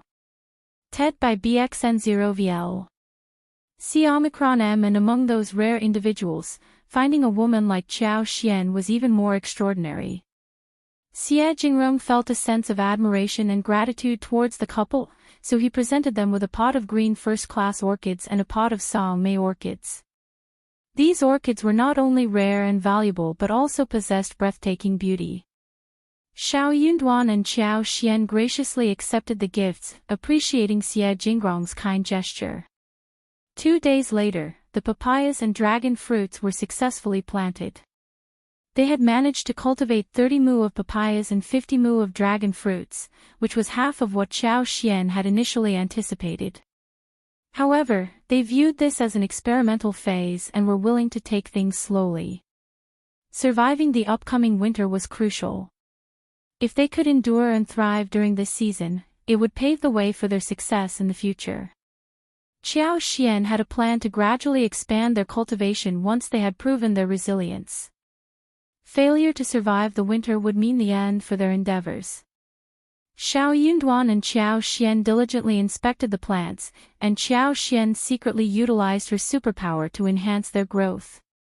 She carefully infused vitality and energy into the roots, akin to providing them with the best possible nourishment. However, Qiao Xian had her limitations when using her superpower. It drained her energy, and maintaining secrecy proved to be challenging. The entire process consumed an entire afternoon. When they were finally finished, Qiao Xian let out a sigh of relief, feeling physically and mentally exhausted. She was grateful that her energy would replenish overnight, allowing her to continue her work the following day. Realizing that their efforts thus far were insufficient, Qiao Xian instructed the manager to refrain from stacking the prepared corn stalks and straw. She wanted to ensure that if a severe frost occurred, the straw could be burned to create dense smoke, providing warmth to the surrounding air and protecting the fruit seedlings. As the day grew colder, the fields required the additional coverage of straw to safeguard the delicate roots. 2 days before their departure, Qiao Xian decided to infuse more of her superpower into the plants. She planned to provide them with an extra boost of energy during their visit to the province a month before the new year when they would purchase supplies. By employing all available methods, Qiao Xian believed that the effects would prove to be favorable. After bidding farewell to First Madam Yuezheng Shao and Yuezheng, Qiao Xian and Shao Yunduan didn't spend much time in the province. Following the fruit and seed planting, they embarked on their journey back to the county. On their way to the village, they unexpectedly encountered Ms.Zhang, who had returned once again. Spotting Ms.Zhang from their cart, they momentarily doubted their eyes. However, Ms.Zhang sneered at them with a rigid expression and swiftly departed without saying a word. Upon their arrival home, Qiao Xian and Shao Yunduan were warmly received by their family members who assisted them in sorting through the gifts and unloading the luggage. Qiao Xian's curiosity got the better of her, and she couldn't resist asking about what had transpired in their absence. Ms. Fang sneered and responded with irony, "Ah, that woman." The other night, during the rain, she came and fainted right at the doorstep of the second section of the family's home. And there she stayed. Erlang still has some lingering feelings for her, after all. Young Xiani's eyes sparkled with excitement as she eagerly prepared to share the story. Qiao Xian captured the moment in a picture, wanting to remember it. Since her divorce, Ms.Zhang had been leading a tumultuous life with her mother and the rest of the family. She was constantly sobbing, her eyes red with grief. She expressed longing for her children and husband, and she carried a heavy burden of guilt regarding her brother. Her days were filled with sorrow. Mrs. Zhang voiced her frustration, complaining that Ms. Zhang was utterly useless and that she never saw her wear a happy expression.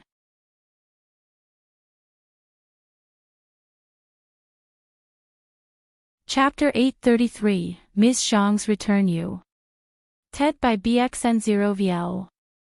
C-Omicron M. Mrs. Zhang's annoyance with Ms. Zhang grew stronger, as she believed her daughter not only brought no benefits to the family but also caused her precious son to be beaten. Consequently, Ms. Zhang was cast out by the Shao family and forced to rely on her mother's support. Mrs. Zhang's frustration escalated, leading to verbal and physical abuse towards Ms. Zhang. She compelled her daughter to rise before daybreak and perform exhausting labor in the fields, while intentionally depriving her of sufficient food. Ms. Zhang received only half a bowl of rice and a bowl of rotten vegetables, devoid of salt and oil. She was constantly referred to as the useless woman and trash, who only consumed without contributing anything positive to the family. This treatment left Ms. Zhang feeling deeply saddened and burdened by guilt. She believed herself to be useless to her mother's family and accepted the curses and blame as her way of atoning for her perceived sins. Silently enduring the hardships, Ms. Zhang worked even harder, convinced that it was the only way to repay her sins and earn her mother's forgiveness. Unfortunately, her physical strength waned, and she soon fell ill due to exhaustion and hunger. Ms.Zhang held on to the hope that her illness would garner care, forgiveness, or at least a decent meal, considering the tremendous effort she had put into her work. However, Mrs. Zhang responded with even more furious curses and harsh disappointment, shattering Ms. Zhang's expectations. Mrs. Zhang directed her anger towards Ms. Zhang, accusing her of intentionally falling ill to avoid work and bringing misfortune to the family as a heartless and wicked woman. She withheld any concern, care, or food from her daughter, offering only disdain and hatred. These words pierced Ms. Zhang's heart like a sharp blade. Her hope crumbled, shattered by her mother's lack of compassion. Shocked and disheartened, Ms. Zhang's motivation to work hard diminished. She became less active in labor, frequently pausing and becoming lost in her thoughts.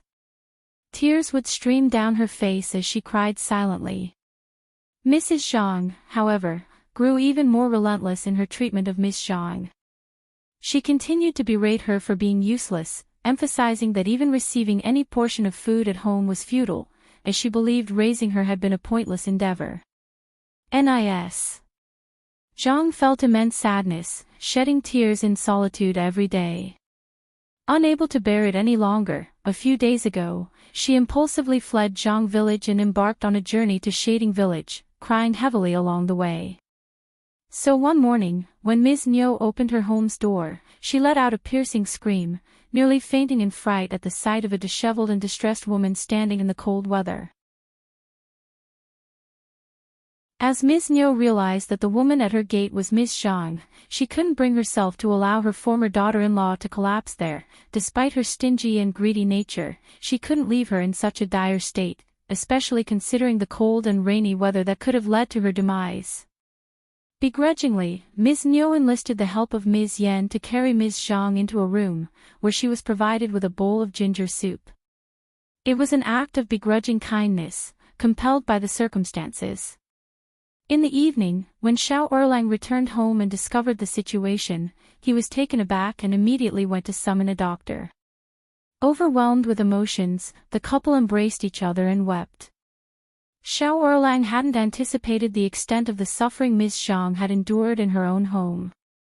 Seeing her dressed in tattered clothing, significantly thinner, and with hands marred by wounds and scars, his heart softened. The sight of their mother in such a pitiful state brought tears streaming down the faces of their two children.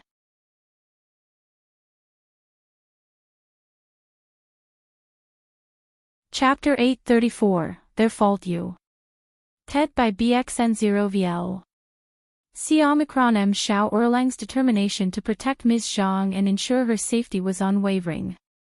He refused to drive her away, understanding that it would only lead to her demise. Desperate, he knelt down before his parents, Ms.Mi and second uncle, pleading for their forgiveness and begging them to allow Ms. Zhang to stay. He promised to take responsibility for her, vowing to guide her and prevent her from making any further mistakes.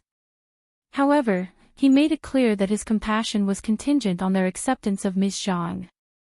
Initially, both second uncle and Ms.Mi were infuriated by Shao Erlang's pleas. They hurled curses at him, deeming him foolish for his persistence. They reluctantly agreed to let Ms. Zhang stay, primarily for the sake of the children.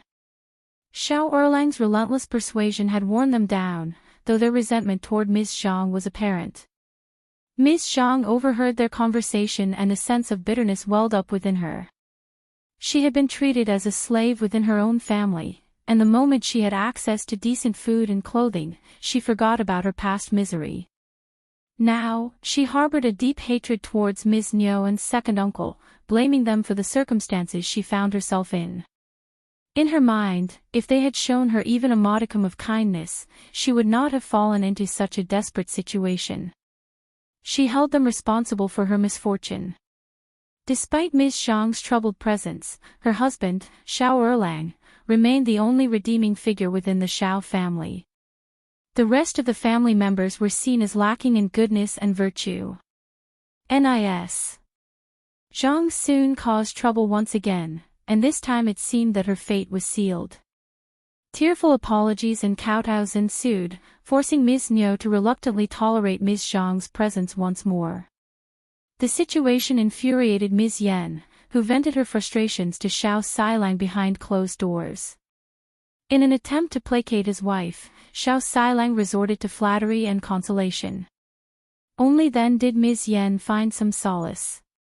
With Ms. Zhang back in the household, it became imperative to retrieve the divorce papers. Ms.Mi enlisted the help of Shao Erlang and several villagers from the same village to retrieve the documents from the Zhang village. It was necessary to rectify the situation, as having Ms. Zhang remain under their roof without the proper legal documentation would tarnish the family's reputation. However, to their surprise, the Zhang family, including Mrs. Zhang, proved to be peculiar individuals. They insisted that since Ms. Zhang had divorced and remarried, the Shao family must compensate them with wedding gifts before they would release the divorce papers. Since Ms. Zhang was not divorced for too long, the Zhang family called for just 30 liang as the wedding gifts. Otherwise there would be no divorce paper. Ms.Mi was utterly shocked by Mrs. Zhang's shameless behavior. She vehemently refused to offer any monetary compensation, condemning Mrs. Zhang as greedy and outrageous.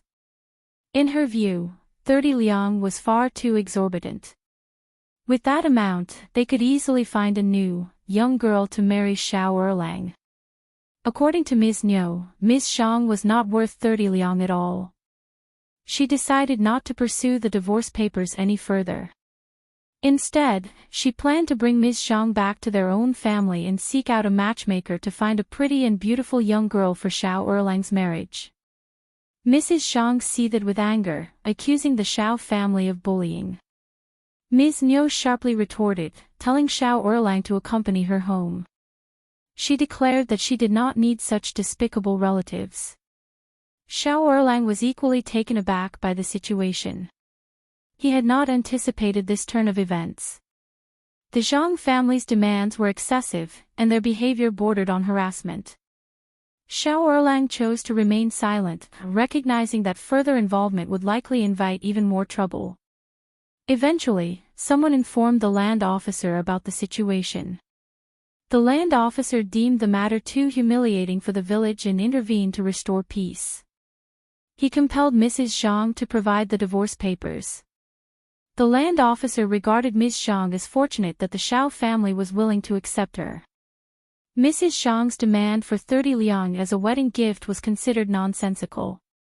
She appeared to be driven solely by a desire for maximum profit, charging exorbitant amounts without any sense of reason or fairness.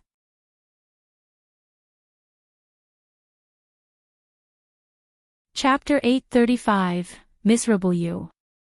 TED by BXN0VL.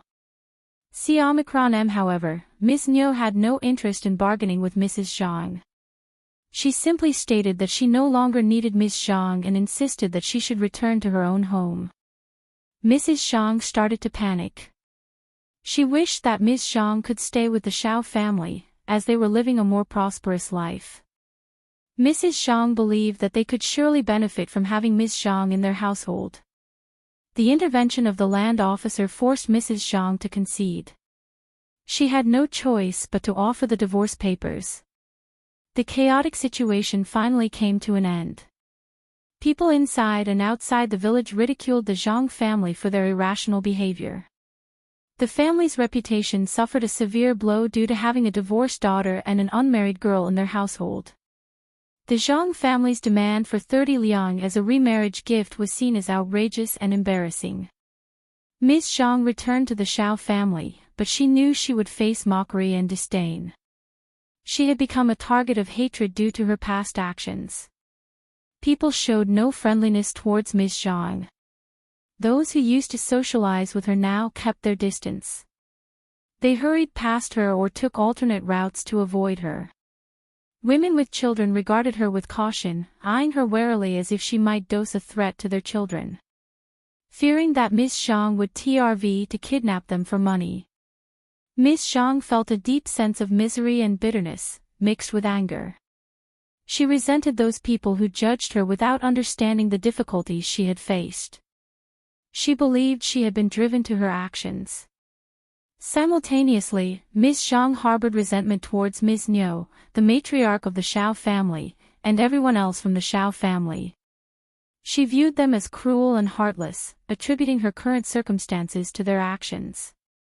No one was aware of the depth of Ms.Zhang's grudge, but she was now back in her husband's home. Hearing Yang Xiaoni and Ms. Fang's gossip, Qiao Xian found herself at a loss for words. However, she wasn't entirely surprised by the situation. Ms.Zhang, with her 2 young children, collapsed at the gate of the house. Shao Erlang, still having feelings for his wife, was determined to keep her by his side. However, given the previous incidents, people were becoming increasingly wary of her, and it seemed like a volatile situation was about to erupt. Qiao Xian doubted that Ms.Zhang would be able to stay in the second section of the family for long. She inquired, "How does second aunt-in-law treat Ms.Zhang? Is she kind to her?" "Of course not." Yang Xiaoni eagerly shared the details. She pursed her lips, expressing disdain, and replied, "Second aunt-in-law never treats her well, given what she did in the past." According to what the 4th sister-in-law told me, Ms.Zhang is not allowed to participate in any family matters. She is prohibited from entering the kitchen or being near the children. Second aunt-in-law watches her closely, as if she were a thief. After breakfast, she is forced to work in the fields and is not allowed to return until lunchtime. The same continues in the afternoon, and she isn't allowed to come home until evening. They won't let her stay at home anyway, fearing she might come up with some strange ideas again.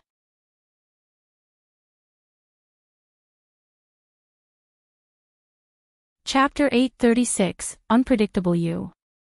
TED by BXN0VL. C. Omicron M. Qiao Xian's heart raced with concern. It was understandable that Ms.Mi might feel anxious after the previous incident.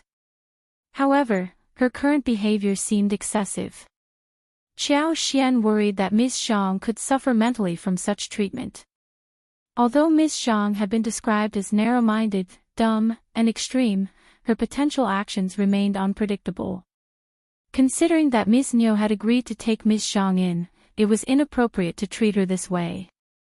However, Ms.Mi was not enthusiastic about accepting Ms.Zhang in the first place.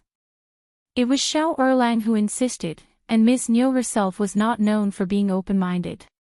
The situation was becoming increasingly chaotic, and the future appeared uncertain to all involved. Qiao Xian confided in Ms. Fang, seeking her opinion on the matter. Ms. Fang furrowed her brows and spoke abruptly, "Your second aunt-in-law is also causing trouble with her foolishness. If she chose to take her in, she should let go of the past and be more open-minded. What's the point otherwise?" Qiao Xian expressed concern that another incident might occur, especially for the sake of the 2 young children involved. They were innocent and deserved better. In light of this, Qiao Xian pondered whether it was necessary to warn Ms.Mi after all, and shared these thoughts with Ms. Fang. Ms. Qiao's face brightened with a smile upon hearing Ms. Fang's words. "Mom, you're so understanding. You can have a conversation with second aunt-in-law, but ultimately, it's up to her whether she wants to accept it." "Exactly. I can only provide the warning, but I can't force her to listen. Their family affairs are not my concern." Soon, Ms. Fang approached Ms.Mi to discuss the matter. However, Ms.Mi dismissed every word Ms. Fang said, even going so far as to label her as nosy and relishing in her supposed misery. Treating Ms.Zhang better was out of the question for Ms.Mi. She believed that Ms. Fang's intentions were to ensure they didn't lead a good life. Ms. Fang grew increasingly frustrated by this response. She vented her frustrations at home, only ceasing when Qiao Xian and Yang Xiaoni tried to console her. The warning had been given but not accepted. Nevertheless, they no longer felt guilty about not passing on the message. They would be cautious to avoid becoming entangled in their misfortune. The first section of the family had a good relationship with Ms. Yen. So when Nis. Yan came to visit. Young Xiaoni discreetly offered her some reminders to be prepared. However, there was no need to inform others about this. Ms. Yan was taken aback by the revelation. Ms. Yan also recognized that her mother-in-law's behavior was excessive. She had not anticipated the potential mental distress that Ms.Zhang might experience or the possibility of her engaging in further unpredictable actions. Nevertheless, the warning served as a reminder and left her feeling uneasy. Ms. Yan nodded in agreement and assured Qiao Xian that she was aware of the situation. Admittedly, Ms. Zhang had a peculiar temperament, and under the treatment she received from Ms.Mi, she could potentially cause trouble once again. Ms. Yan, however, wanted to avoid getting entangled in the situation. She questioned why she had to be involved in the first place. Subsequently, people's attention began to shift away from Ms. Zhang as a significant event unfolded in the village.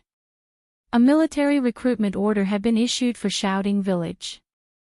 The Ding family and the Shao family were each required to send one person to join the army.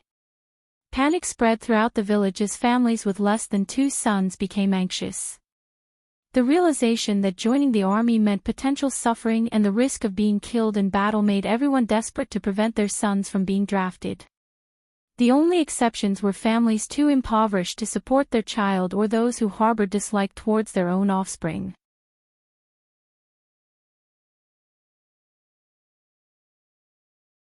Chapter 837, Q's Wish You.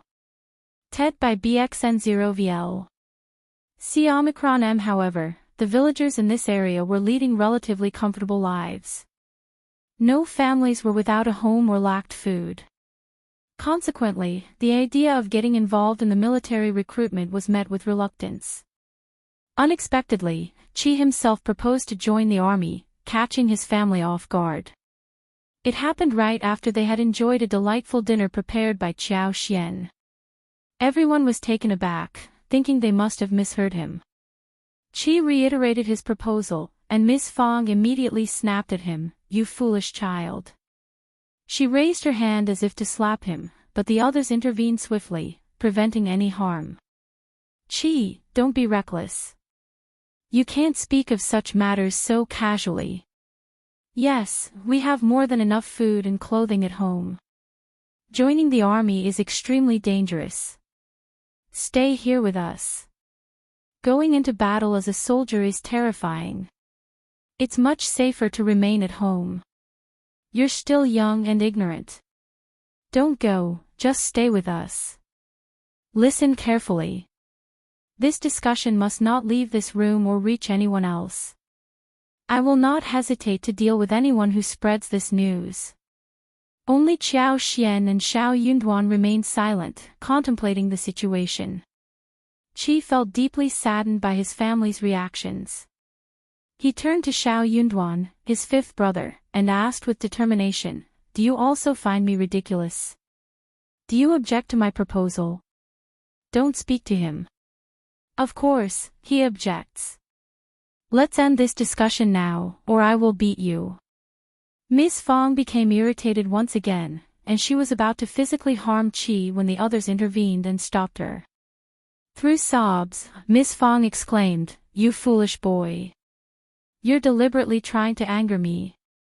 We had just started to experience happiness in our lives, and now this." Shao Yunduan spoke in a gentle tone, "Mom, please don't worry. Dad, let me have a private conversation with Qi. We'll have a meaningful talk." Miss Fong and eldest uncle sighed with relief. Miss Fong nodded, saying, "Convince him to change his mind." "Don't worry, Mom." Shao Yunduan led Qi away to the study in his own yard. Inside the study, Qi lowered his head, biting his lip, visibly distressed. Shao Yunduan looked at Qi intently and let out a heartfelt sigh. Qi had grown taller and stronger. He was no longer a child. In another 2 or 3 years, Qi might even surpass his older brother in height and strength. Would he become stronger than him as well? Qi had already displayed impressive capabilities. He could hunt large animals with ease, displaying remarkable skill and agility. His sharp gaze and proficiency with the bow made him truly admirable. It was impossible for anyone to perceive him as just an ordinary teenager given his exceptional abilities. Shao Yunduan honestly didn't believe that he should confine Qi indoors. Qi, not as eloquent as his fifth brother, scratched his head and turned to Shao Yunduan. "Fifth brother, I can take care of myself. Please let me join the army." Shao Yunduan asked, "Are you certain about this?" Qi nodded vigorously, his determination evident. Yes. I really want to join the army. You understand that joining the army is not a trivial matter. Once you're enlisted, there's no turning back. Deserters are beheaded. When you're in the camp, you'll start as a low-ranking soldier, enduring the harshest living and eating conditions, worse than what our family has experienced in the past. If you have a harsh commander, your life will become even more miserable.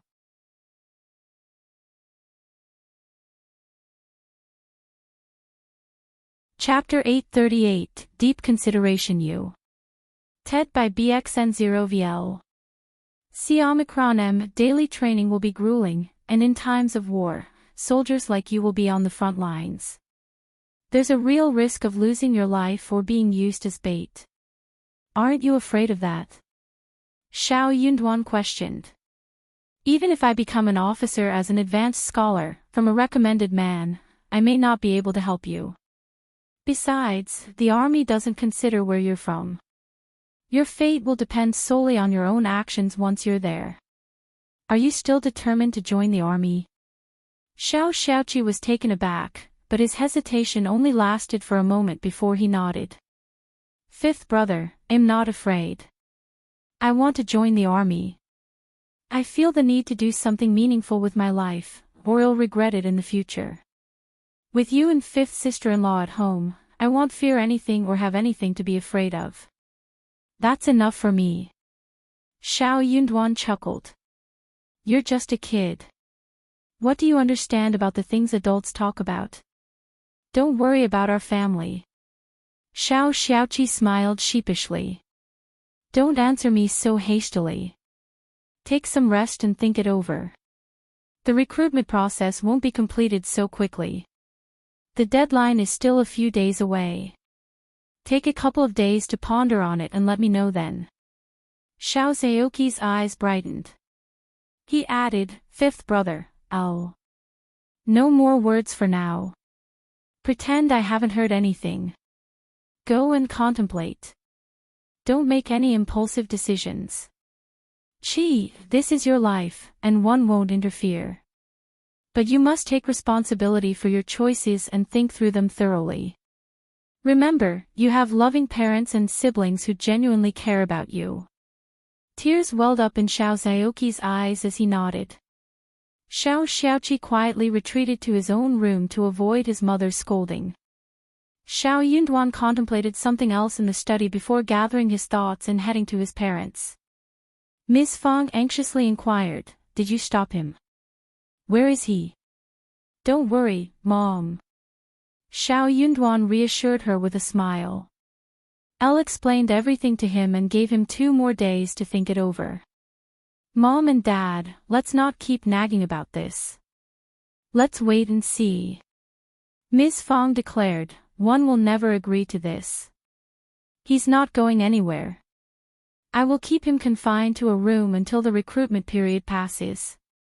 I will definitely put a stop to it. Qiao Xian remained silent, observing the conversation. Shao Sanlang rubbed his hands together and enthusiastically agreed, stating it was a brilliant idea. They should indeed do that. Shao Yunduan sighed helplessly. Qi is a grown man, not an object to be controlled. It wouldn't be fair to confine him. Elle don't care. I am his mother, and am doing this for his own good. Ms. Fang retorted. However, she cast a skeptical glance at Shao Yunduan. Duan, tell me, did you agree with his decision? Shao Sanlang chimed in, Mom, of course not. Fifth brother would never be so unreliable. Shao Dalong nodded in agreement. Absolutely, fifth brother is always level-headed. Qiao Xian pondered for a moment, then winked at Shao Yunduan with a smile. Shao Yunduan rubbed his nose and cleared his throat. Regardless, Mom, don't worry. She will do just fine. Ms. Fong sighed and muttered, I still can't shake off this uneasy feeling in my heart.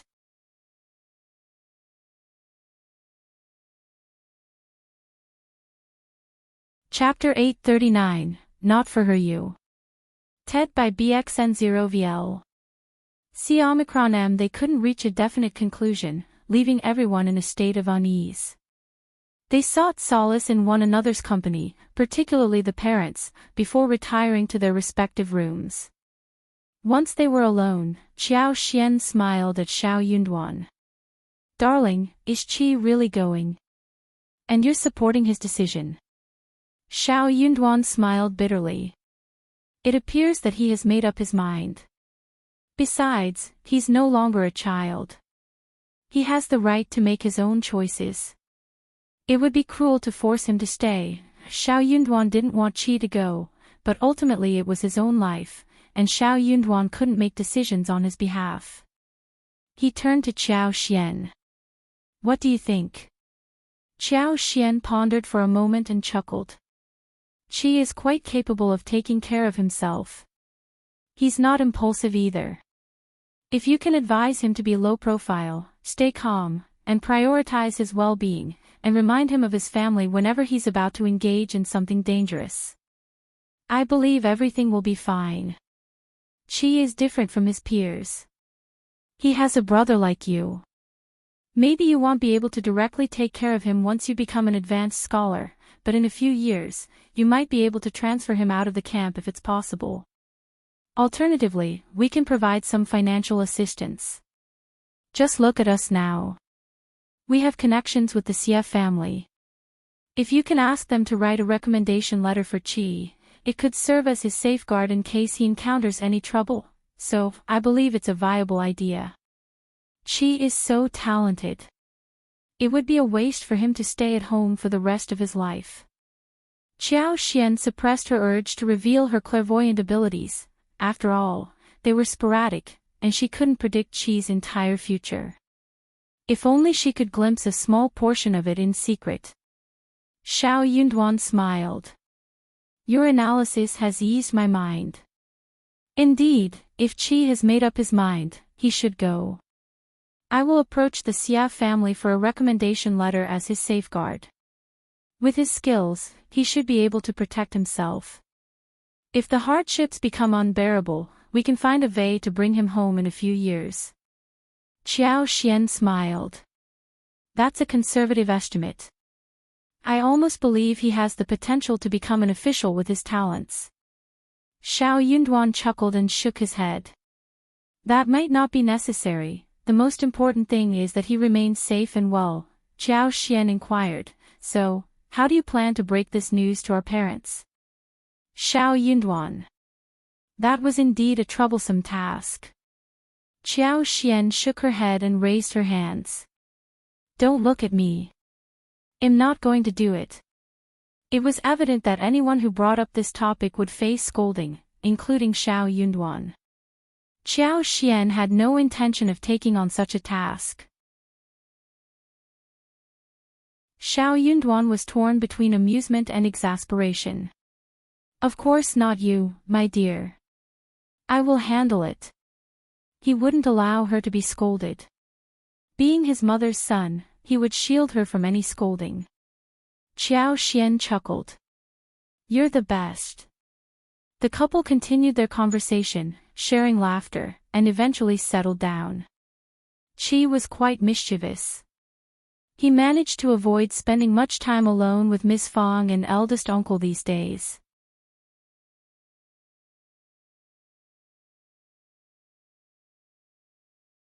Chapter 840, Getting Scolded You. TED by BXN0VL. Ms.Mi. Despite agreeing to let Qi think for a couple more days, Miss Fang couldn't stop worrying about the situation. She wanted to have a serious conversation with Qi, urging him to think carefully. However, Qi managed to avoid her at all costs, which only increased Miss Fang's frustration. The mother's relentless pursuit was met with the son's constant evasion, creating a sort of guerrilla warfare between them. The rest of the family found the situation amusing but refrained from laughing, fearing it might escalate the tension. Finally, the 2 days had passed, and the atmosphere in the household was tense. Ms. Fang, eldest uncle, Qi, and Shao Yunduan were all on edge. As the middleman, Shao Yunduan had the weighty task of negotiating between them. But Qi remained resolute in his decision to join the army. Miss Fang snapped at him and even attempted to hit him, but her anger couldn't sway his determination. After venting her frustration, Miss Fang became overwhelmed with anxiety and broke down in tears. "If you don't want to get married now, it'll stop anyone from coming to our door. Well, wait until you're willing to get married. But don't get so angry about our arrangements that you want to leave home." Miss Su and Yang Xiaoni were taken aback and didn't know how to respond. Shao Yunduan and Qiao Xian were completely baffled by the situation. Shao Yunduan said, "Mom, what happened? Qi wouldn't leave home just because he's angry. He and Taotao won't get married unless they're willing to. We don't force them into anything." Miss Fang continued to sob and shake her head, unable to fully express her feelings. Sensing her distress, Yang Xiaoni decided to share her insights. Yang Xiaoni explained that Qi was no longer young, and as he grew older, many suitors came to the door seeking a marriage arrangement. This had motivated Miss Fang to explore potential matches for him. After all, good suitors were not always easy to find. On the second day after Qiao Xian and Shao Yunduan had left home, a distant cousin of Miss Fang's suddenly appeared at their door with her 2 daughters. Although they hadn't interacted frequently in the past, they were still family, and Miss Fang was delighted to see them.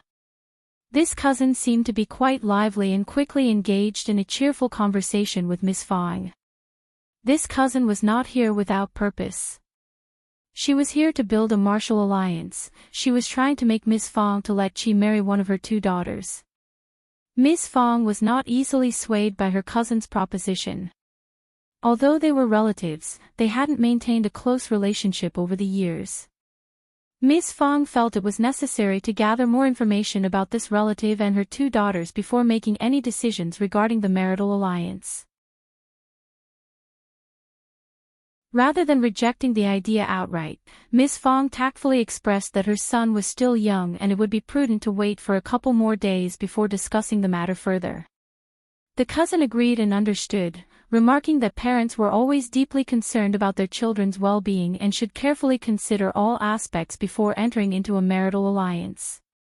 Miss Fang was relieved that she could buy some time to properly evaluate the situation and make an informed decision for her son's future. She wanted to ensure that any potential match would be suitable and compatible, taking into account both personal and family considerations.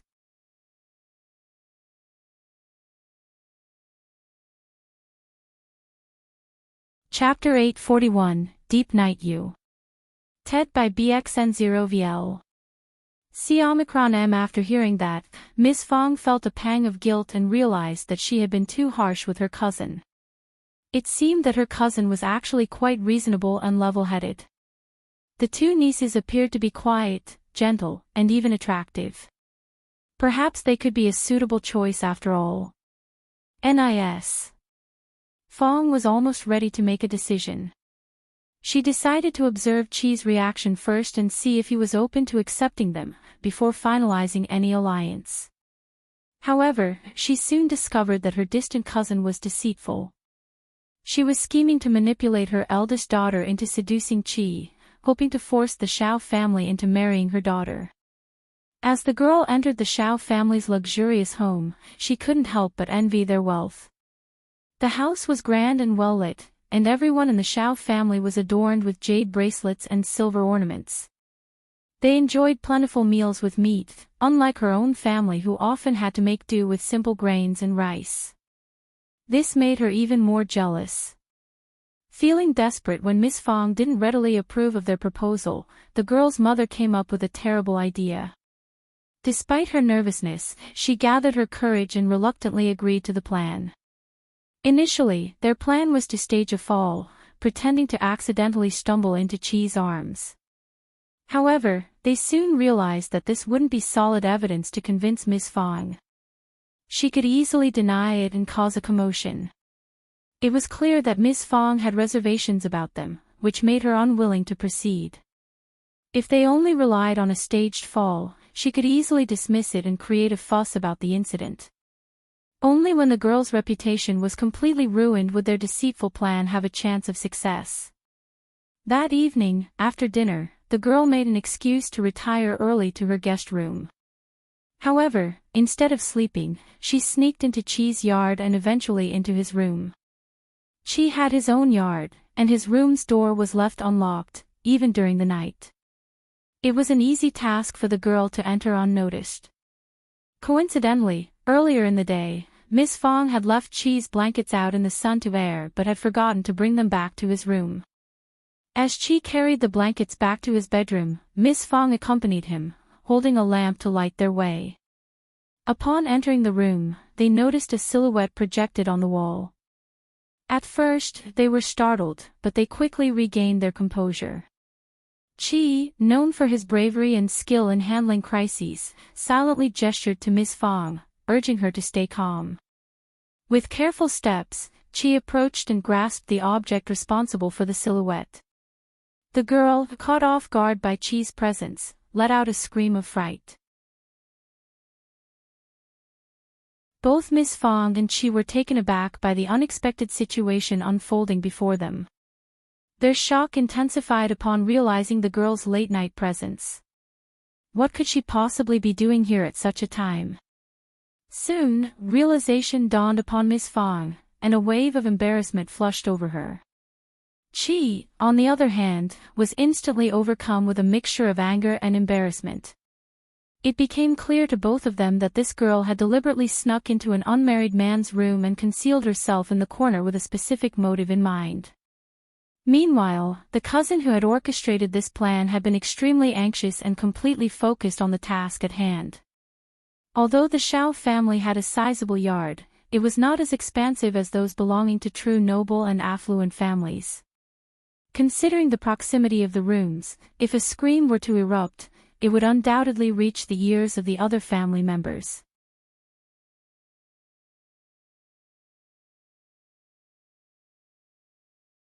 Chapter 842, A Trick You. TED by BXN0VL. C Omicron M. The entire family was taken aback by the events unfolding before them. Upon hearing her daughter's genuine scream, the cousin felt a mix of surprise and inner satisfaction. The authenticity of the scream delighted her, as it seemed her daughter had played her part convincingly. Shao Xiaoqi, despite his gentle and introverted demeanor, had surprised the cousin with his apparent eagerness. It served as a reminder not to judge people solely based on their outward appearance. The cousin's pride swelled within her, fueling her next actions. Hastily, she rushed forward, not even taking a moment to clearly assess the situation behind the door. "Oh, my poor girl. You must have been mistreated. I will seek justice for you and ensure you don't suffer any longer. Oh." Before she could finish her words, a forceful slap landed on her face. Miss Fang, pointing accusatorily at her, screamed in outrage, "Why are you screaming? What justice are you talking about? I demand an explanation as to why your daughter is in my son's room. What devious plans have you concocted, you shameless woman?" Startled, the cousin finally noticed Miss Fang's presence. Her face filled with astonishment as she covered her stinging cheek, momentarily ignoring the pain. "Cousin, what are you doing here?" With a sneer, Miss Fang retorted, "I was here, holding the lamp for my son." "Of course, I am here. Thankfully, I am here, or else my son would have fallen into your trap." The cousin was taken aback, turning instinctively to look at her daughter, seeking answers in her eyes. It was only in that moment that the cousin realized her daughter's panic had been genuine, causing a surge of regret to wash over her. Caught red-handed by Ms.Mi, the cousin found herself in a powerless position. As an outsider to the village, she was at a significant disadvantage compared to Ms.Mi, who was the mother of the provincial champion. Moreover, the Shao family had recently made substantial contributions to the village, including building a school and donating vast tracts of land to the clan. The village would undoubtedly rally behind Ms.Mi, further isolating the cousin.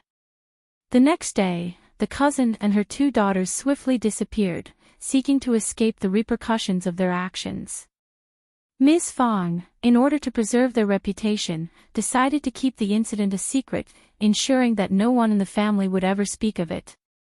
However, from that point forward, she vowed to sever all ties with the cousin's family. She, likely startled by the entire ordeal, advised Ms.Mi against arranging any future martial unions for him. Ms.Mi couldn't help but laugh and cry at the same time. She refused to let Qi entertain such thoughts and resolved to find a suitable suitor, promising herself that such a situation would never occur again. Qi had no choice but to comply and refrain from mentioning the incident any further. However, on this particular day, Ms.Mi spoke of the incident, even entertaining the belief that Qi had chosen to leave home and join the army to evade any future marital arrangements. The rest of the family was left dumbfounded upon hearing this conjecture, unsure of how to respond. Eldest uncle remained silent, his disapproval evident on his somber face. Feeling helpless, Qi turned to Shao Yunduan, his expression filled with longing and desperation. Shao Yunduan let out a heavy sigh, his head throbbing with the weight of the situation. He decided to lead Ms.Mi and eldest uncle into the hall, seeking a private space for a conversation. Inside the hall, faint murmurs of argument could be heard, but they quickly gave way to Miss Fang's heart-wrenching sobs. Qi felt a profound sense of sadness wash over him, and his head drooped gradually.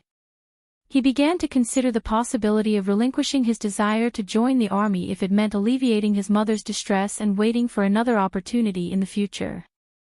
However, Shao Yunduan, through his persuasive efforts, managed to sway eldest uncle and Ms.Mi. With a sudden burst of emotion, Ms.Mi rushed out of the hall, engulfing Qi in a tight embrace. Amidst her tears, she cried, "Qi, remember that we are all eagerly awaiting your safe return. Take care of yourself and come back home unharmed."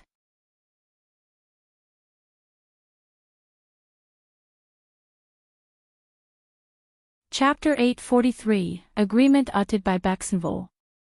Ms.Mi's eyes lit up with joy upon hearing his parents' agreement. "Mom, Dad, you agreed." Ms.Mi and eldest uncle couldn't help but feel a pang of bitterness as they witnessed their son's elation upon receiving their approval. They realized that Qi truly desired to join the army, and it wouldn't be fair to confine him at home. They had to let him pursue his aspirations. "Yes, we did. Just remember to stay safe and come back unharmed," eldest uncle affirmed. A tinge of sadness crept into Xiao Zhaoqi's expression. He nodded earnestly. "Mom, Dad, don't worry. I will take care of myself and return home safe and sound." Okay. That's good to hear." Ms.Mi replied, her voice filled with a mixture of relief and concern. She shared a few more words of advice and encouragement with Qi, who accepted them all. Ms.Mi felt a sense of relief after receiving consolation from Shao Yunduan and Qiao Xian. Shao Sanlang and Shao Daolong were taken aback by their fifth brother's support for Qi. They hadn't expected him to side with Qi in this matter. As they contemplated Qi leaving for the army in February, a sense of sadness washed over them. If their fifth brother believed that Qi would be fine, they took solace in the notion that he would ensure Qi's safety. However, a lingering worry remained. What if something were to happen? When would Qi return to visit them after this? Would it be several more years? The thought of a prolonged separation only deepened their sorrow. The entire village was in a state of chaos due to the recruitment process. The land officer had announced that anyone interested in joining the army could freely apply. However, it was widely understood that only the foolish would willingly step forward. As a result, they resorted to drawing lots. Those selected through the drawing would be obligated to join the army on behalf of the village. It was seen as a fair approach. However, to everyone's surprise, the first section of the Shao family decided to volunteer without waiting for the drawing. She was enlisting in the army. The news sent shockwaves throughout the village. The villagers had assumed that the first section of the Shao family would be exempt from the drawing process. After all, Shao Yunduan held a prestigious position as a recommended man, bringing honor to the clan and sparing them from any troubles within the village. Moreover, the first section of the Shao family had already made significant contributions, donating vast stretches of land and funds for the school. These acts of generosity had earned them a level of respect and exemption from the drawing. However, those who voiced their dissent were expected to make their own contributions in the form of donations towards the fields and school before they were allowed to express their opinions. They had made such significant contributions to the village, and it was only fitting that they received certain privileges in return. That was what they rightfully deserved. However, she had volunteered. What on earth is the Shao family thinking? This is outrageous. Yes, how could they allow Qi to do this? It's not a laughing matter. Elle wouldn't have let him do it if I were them. Do you think that recommended man Shao has some insider information that could benefit them from the recruitment? You think they're after personal gains? No, certainly not. Despite the confusion and speculation, the matter had been settled. The Shao family breathed a collective sigh of relief and celebrated. Ms. Yen also felt relieved. She couldn't help but express her gratitude to Qi. She believed he was capable enough to ensure his own safety. If her husband had been selected through the drawing of lots, it would have been a dreadful situation. Ms.Mi and second uncle shared the same sentiment. They finally felt a sense of relief when Qi volunteered, knowing that their own son was spared from being chosen. Ms.Zhang's hands clenched tightly, her head lowered, and a coldness emanated from her eyes. Her lips twitched with disdain. She despised seeing Ms. Yen showering their parents with flattery like this. The first section of the family had never treated her well or helped her attain any form of prosperity. The most they had done for her was share some food. Yet, she still visited them whenever she found the time, seemingly content.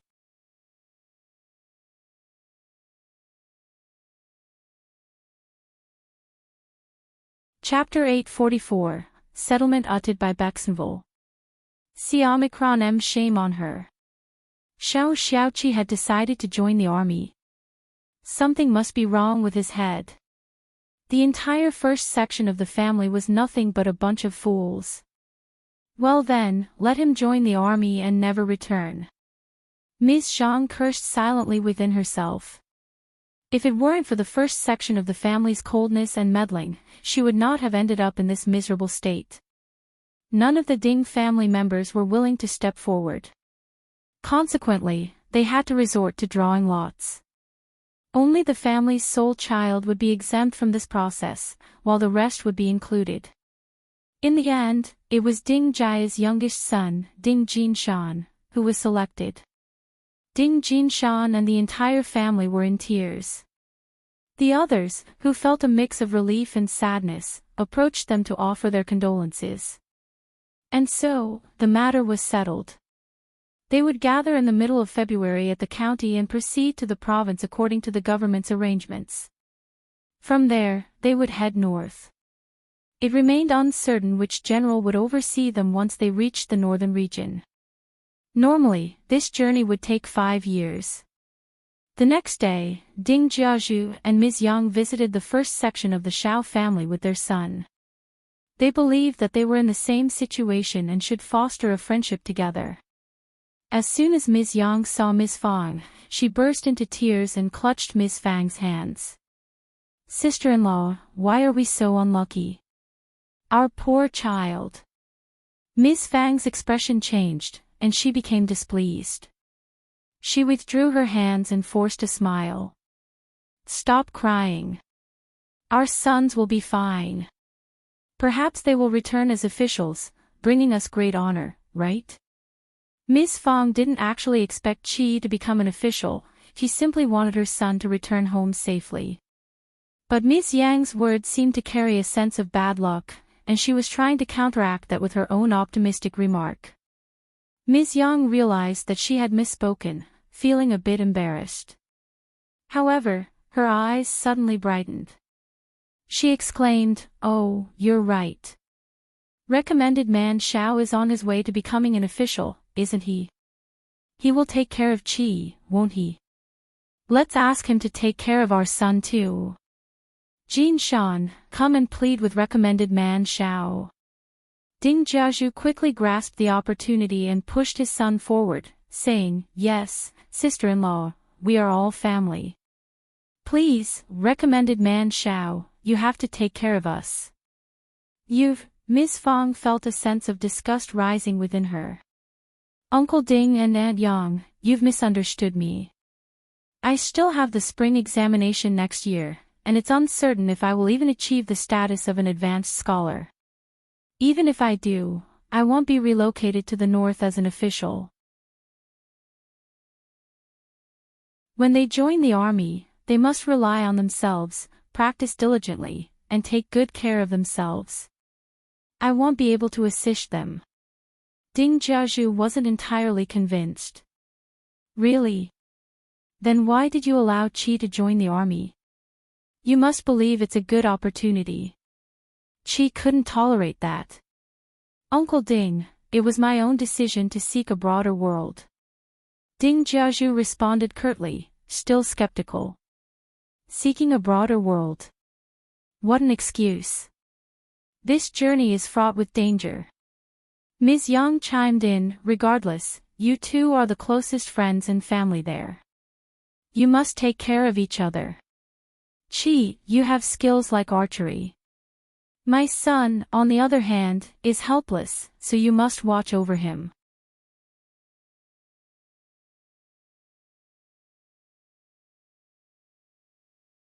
Chapter 845, Annoyed uttered by Bexenville. Omicron and Ms. Fang and the others remained silent, processing Ms. Yang's words. Without the final sentence, Ms. Yang's remark seemed acceptable. However, the last comment struck a nerve. Qi smiled reassuringly. "Don't worry, we'll support each other." "Good, that's good." Ding Jiazhu and Ms. Yang continued to nag for a while longer before departing with gloomy expressions. Ding Jinshan was still unmarried, which concerned Ms. Yang. She relentlessly searched for potential suitors for her son, hoping to secure a marriage and secure a bloodline in case Ding Jinshan faced an untimely demise. However, no respectable families were willing to accept them as in-laws in the current circumstances, unless they were previously engaged and had to expedite the wedding. Ultimately, they had to spend a considerable amount of money to arrange a wedding with a modest girl during the New Year festivities. As for the first branch of the Shao family, fewer suitors approached them for marriage alliances, and the overall quality of prospects was significantly lower. Prominent families were reluctant to marry off their daughters at this time, regardless of the Shao family standing. However, impoverished families saw it as a golden opportunity to secure a marriage. Previously, they had never considered the Shao family, deeming them too prestigious. But the situation had changed. Shao Xiaoqi would soon be joining the army, with uncertainty regarding his return from the battlefield. Consequently, respectable families were unwilling to form a marital union, leaving an opening for families of lesser standing. The Shao family grew increasingly anxious to find a suitable bride for Shao Xiaoqi, ensuring the continuation of their bloodline. Nis. Fang was infuriated. She became so angry that she forcefully expelled the matchmaker who had brought a gambler's daughter as a potential bride for Qi. Ms. Fang snapped, declaring that Qi was not getting married and that they had not been consulted about the matter. Her outburst was seen as irrational by some elderly men from the clan. They suggested that if something were to happen to Qi, at least he could have a child to carry on the family line. Ms. Fang felt a pang in her heart, but eldest uncle found the suggestion reasonable. He added his own input, which sparked a heated argument with Ms. Fang. The other family members intervened to stop the fight, and Qi himself expressed that he did not feel the need to get married at the moment. The whole issue was eventually dropped. However, rumors began circulating about Ms. Fang. Some even claimed that she was possessed and intentionally mistreated her youngest son. Qi paid no attention to the rumors. He remained happy and content, spending most of his time hunting in the mountains. This allowed him to hone his archery skills and physical prowess. Occasionally, family members like Qiao Xian would accompany him to gather resources from the mountains, but Qi often ventured alone. Qi even extended an invitation to Ding Jinshan to join him for practice. He offered to teach him archery and share some valuable tips, although he kept the teachings from his master to himself. However, Ding Jinshan showed no interest in going, and his parents forbade him from doing so. "It's too cold in the mountains, and there are wild animals too. It's too dangerous," his parents protested. "What's the point of practicing now? You have plenty of time to train in the military camp. It's better to rest at home," they insisted.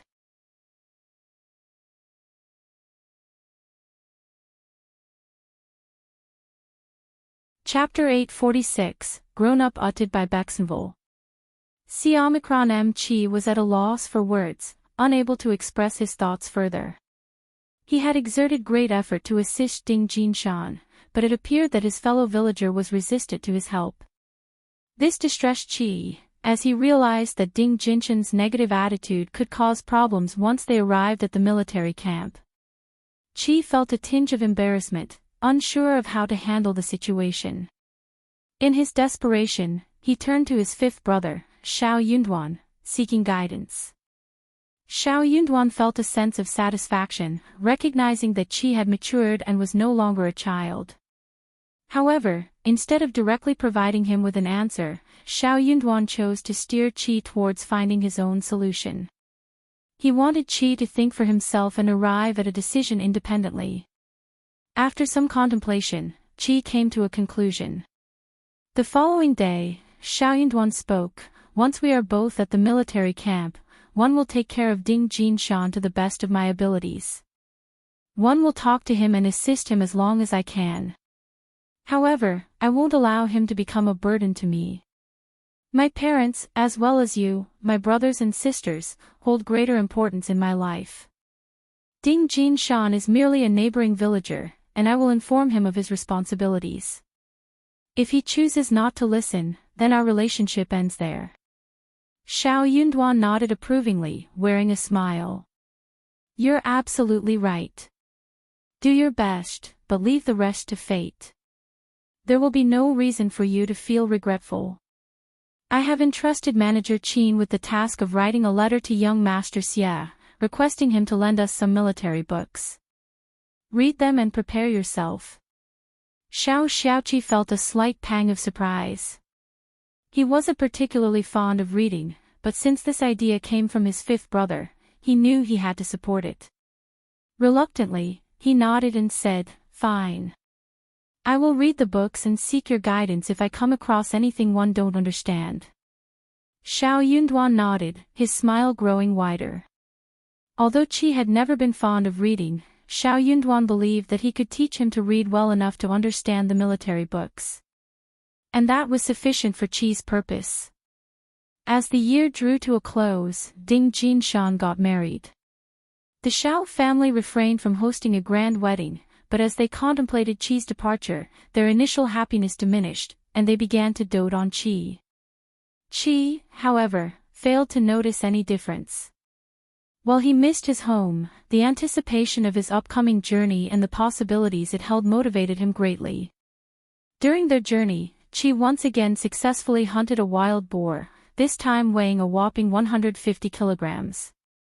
Dozens of people came together to collect the wild boar. Qi and the other villagers had encountered wild boars before, but none as massive as this one. The wild boar was so large that it formed a small mound in the yard. Word spread, attracting many visitors to the village who came to witness the spectacle. They marveled at the long, sharp fangs and the thick, black mane resembling steel needles, finding them intimidating to behold. Yet it was Qi alone who had managed to bring down this formidable beast.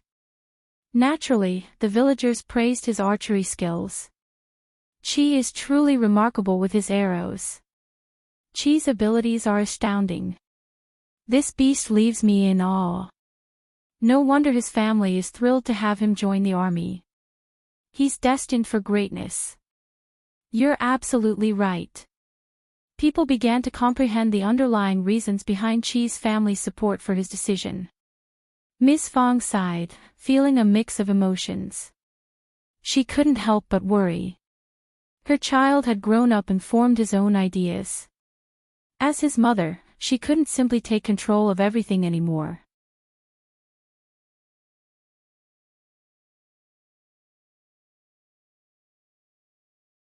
Chapter 847, Mute uttered by Baxenville.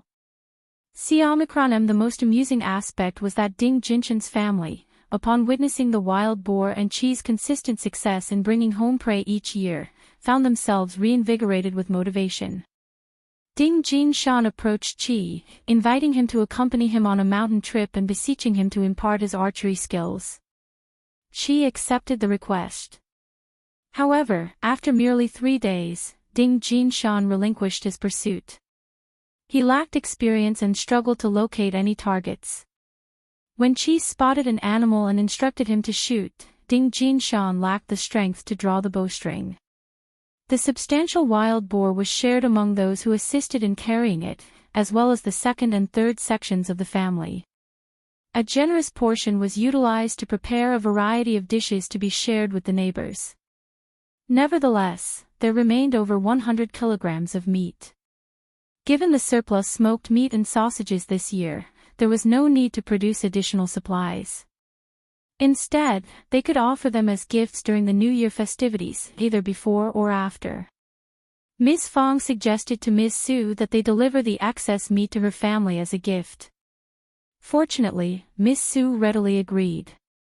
Consequently, the next day, both Ms. Fang and Ms. Su returned to their respective families. Each family received 15 kilograms of wild boar meat, along with a few other items. The quantity was quite substantial. Having developed a strong bond and cooperation, the first section of the family and Nis. Yan decided to present Ms. Yan's family with 10 kilograms of the meat as a gift, as they maintained a good relationship and collaborated on various business ventures.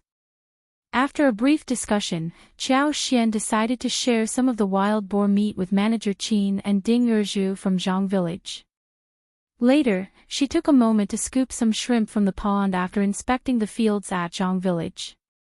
Qiao Xian had no inclination to offer any gifts to the Qiao family. Likewise, Officer Qiao had no desire to receive any. Since Yang Xiaoni had severed ties with Yang Liang, she felt no obligation to bring any presents for the new year. Her focus was on having Shao Sanlang accompany her to visit her parents' tomb and pay respects. Someone happened to discover that the first section of the family had given Ms. Yan additional wild boar meat. This news left her feeling bitter and resentful. Attempting to embarrass Ms. Yan, she put on a fake smile and spoke about it openly. Ms. Yan was taken aback by the sudden revelation. Ms. Niu, equally surprised, inquired, "Ms. Yan, is your second sister-in-law telling the truth?" Ms. Yan, while inwardly sneering, openly admitted, "Yes, it's true. Elder aunt mentioned that my parents should also have a taste of it." "Fourth sister-in-law, you certainly have your admirers, don't you?" Ms. Zhang sneered. "Even our mother doesn't receive such honors." Ms. Yan responded quietly but firmly, "I'm not certain about that, but I often present elder aunt and her family with tofu, yubis, and dried tofu. It seems that elder aunt feels the need to reciprocate." Ms. Zhang's words trailed off as Ms.Mi, who was on the verge of anger, fell silent. Indeed, Shao Xilang often brought home tofu and yuba from work, much to Ms.Mi.'s delight. However, Shao Xilang consistently emphasized that his in-laws insisted on sharing some with the first section of the family and some with the third section of the family. While Ms.Mi disliked the idea of sharing, she couldn't covertly claim them for herself when the Yan family emphasized the first section's entitlement. Ultimately, when she already received her share, Ms.Mi decided to let go of her argument. So when the Yan family received wild boar meat from the first section of the family and requested her daughter-in-law to bring it over, what else could she say? Could she prevent her daughter-in-law from fulfilling her duties? After all, it belonged to her in-laws. Ms. Yan didn't deliberately hide anything from her. Moreover, both of her sons were employed at the Yan family's workshop. While anger brewed within Ms.Mi, she glared at Ms.Zhang and retorted, "Focus on your own meal. You keep causing trouble without knowing the full story. What are you trying to achieve?"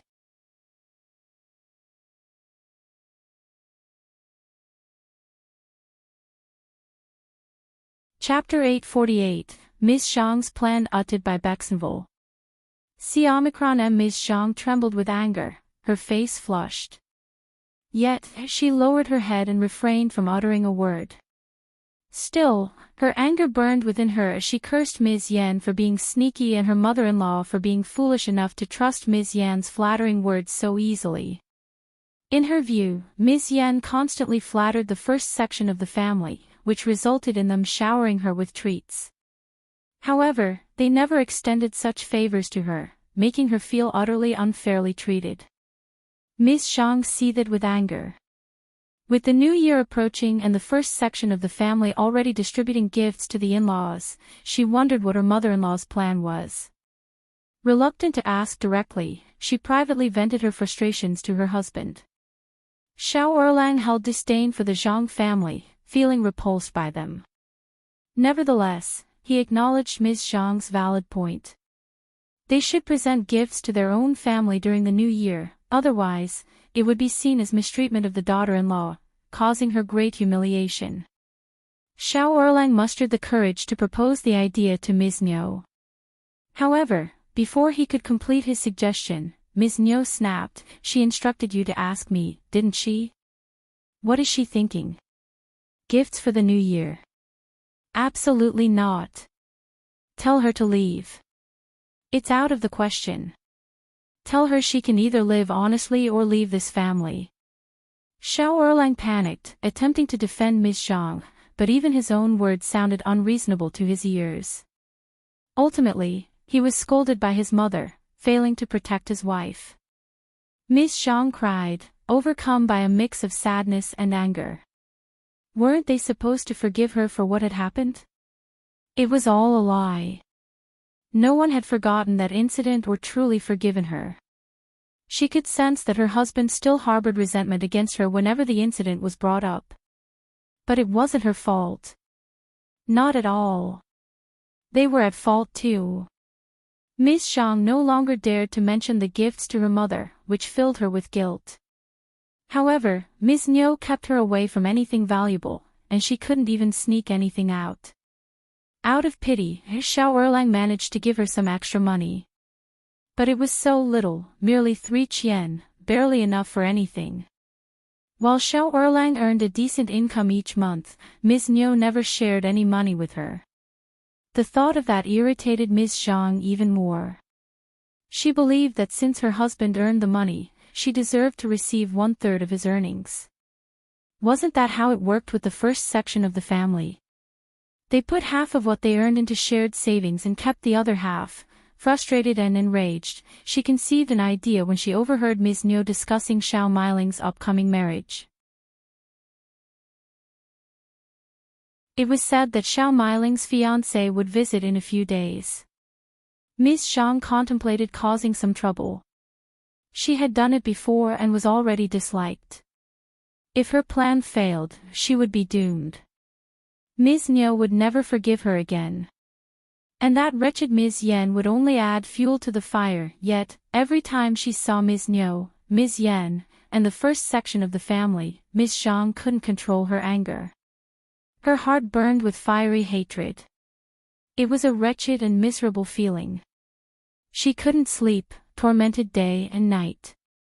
After contemplating for a while and refining her plan repeatedly, Ms.Zhang finally decided to set her scheme in motion. She found her excuses and explanations prepared, ready to ignite the trouble she had in mind.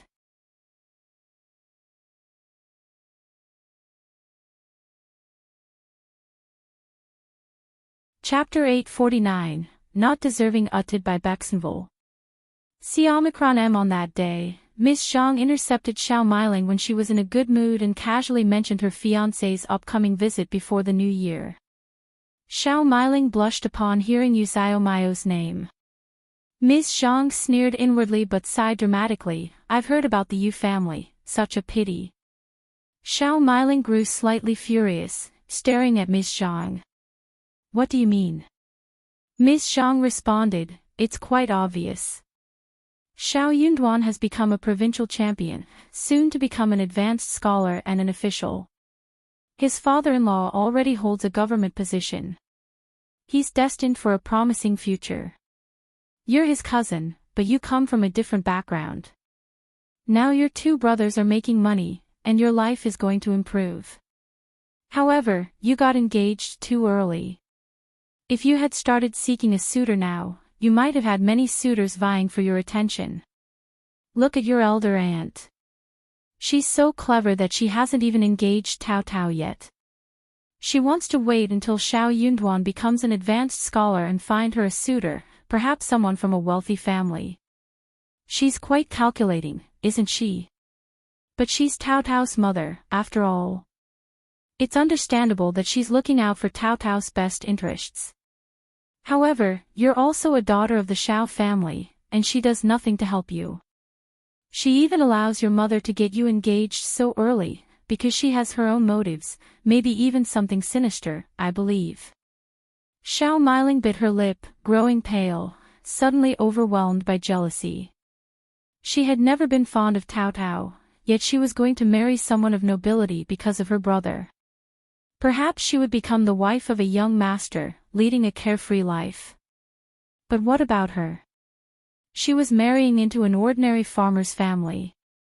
She would have to work for the household and labor in the fields.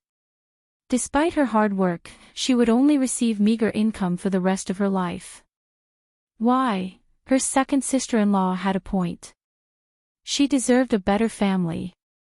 Her cousin would become an official next year, while she would be the cousin of an official coming from such different circumstances. How could an ordinary farmer's family be sufficient for her? She had to admit that she wasn't as exceptional as Taotao, but couldn't she at least marry into a wealthy landlord's family? Shao Miling sneered, "Why didn't you say this earlier, second sister-in-law? What's the point of mentioning it now?" They were already engaged. Shao Miling felt even more miserable. Nis. Zhang let out a slight sneer. She continued, "Miling, it's never too late. You're not married yet, right? You can even break off the engagement. The Yu family doesn't deserve you. You have to think about it and avoid ruining yourself." Shao Miling hesitated. Breaking off an engagement could tarnish a girl's reputation, and she was well aware of that. Nis. Zhang seemed to have sensed her concerns and wore a knowing smile. "Once Shao Yunduan becomes an official, you'll become the cousin of an official with a respectable family background. You'll stand out from other girls whose engagements are broken. When that time comes, no one will blame you for this stain. They'll flock to your door, begging for the chance to court you." Shao Miling's spirits were lifted upon hearing this. Yes, she would indeed be different from other girls whose engagements were broken. The Yu family didn't deserve her, and she was determined to break off the engagement with them. Only foolish people would reject such a well-thought-out plan. She refused to lead a life filled with humiliation and poverty.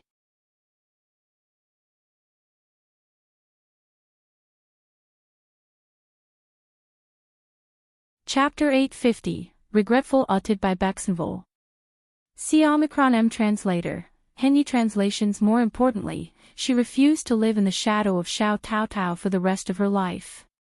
She might not have the advantage of having an official brother like Shao Taotao, which was beyond her control. However, she couldn't accept being significantly inferior to Shao Taotao. Couldn't she at least enjoy the leftovers from Shao Taotao's rich meat soup? She simply couldn't settle for rough food when she had the chance for something better. Seeing Xiao Miling's apparent interest, Ms.Zhang felt a sense of satisfaction. She continued to flatter Xiao Miling, who slowly began to believe that she truly deserved someone better. However, Ms.Zhang soon urged Xiao Miling to keep their conversation a secret. You know, I've made some foolish mistakes in the past, and my mother-in-law despises me. If she finds out that I shared this solution with you, she would reject it no matter what. It wouldn't be in your best interest, would it? Xiao Miling instantly gave Ms. Zhang a disdainful look upon hearing her confession. She snorted. Of course not. I want nothing to do with you. Being associated with Ms. Zhang would only bring her misfortune. Ms. Zhang felt a surge of annoyance, but she quickly forced an embarrassed smile. You're right, sister. That's how it should be. I understand. Ms. Zhang sneered inwardly. The Yu family would certainly not break off the engagement. Only fools did that. She eagerly anticipated the unfolding drama. If they didn't allow her to live a peaceful life, she wouldn't let them have one either. As expected, Xiao Miling went to Ms.Mi and tearfully announced that she no longer wanted to marry into the Yu family. She cried and vented her grievances. Then, Xiao Miling revealed to Ms.Mi what she had learned from Ms. Zhang, leaving Ms.Mi filled with regret and hesitation. If only she had known that Shao Yunduan would become the provincial champion, she wouldn't have rushed to find a suitor for Xiao Miling so soon. Once Shao Yunduan achieved the title of advanced scholar and obtained an official position, there would surely be numerous better families for them to consider, Nis. Nio felt a deep sense of regret as these thoughts consumed her. She began to question whether the Yu family was truly suitable for them. She also expressed her grievances toward the first section of the family. The first section of the family should have known about Shao Yunduan's talent and potential to become a recommended candidate. Yet, Ms. Fang remained silent. How terrible! And as for their elder brother, all he did was talk without taking any action. He failed to provide them with any updates or information, nearly jeopardizing Miling's future, Nis. Nio pondered over the situation repeatedly, feeling confused and troubled. Eventually, she sought out her second uncle and asked for his advice. Second uncle blamed her, stating that the engagement had already been arranged and the wedding was scheduled to take place shortly after the new year, or at the latest, by the end of the following year. Breaking off the engagement so easily would tarnish their daughter's reputation. However, second uncle fell silent after hearing Ms.Mi's analysis. After some contemplation, he responded, breaking off the engagement doesn't seem like an easy task. The Yu family is eager to become our in-laws, and they are unlikely to agree to it. Ms.Mi grew increasingly frustrated. Yu Xiaomiao is no longer worthy of being our daughter's spouse. It shouldn't be up to them whether they want to continue or not. We can offer them some money to end the engagement. Although typically frugal with money, Ms.Mi believed that securing a better marital prospect for her daughter was worth the expense. Convinced, second uncle agreed, saying, "All right then, find a trustworthy person who can negotiate with the Yu family regarding the cancellation of the engagement. Just state that the bride and groom's horoscopes do not align, and it is best to call it off." That sounds reasonable. And what about the money? second uncle hesitated when it came to reimbursing the money they had received. How about 5 liang? Or perhaps 10? No, 8 liang should suffice.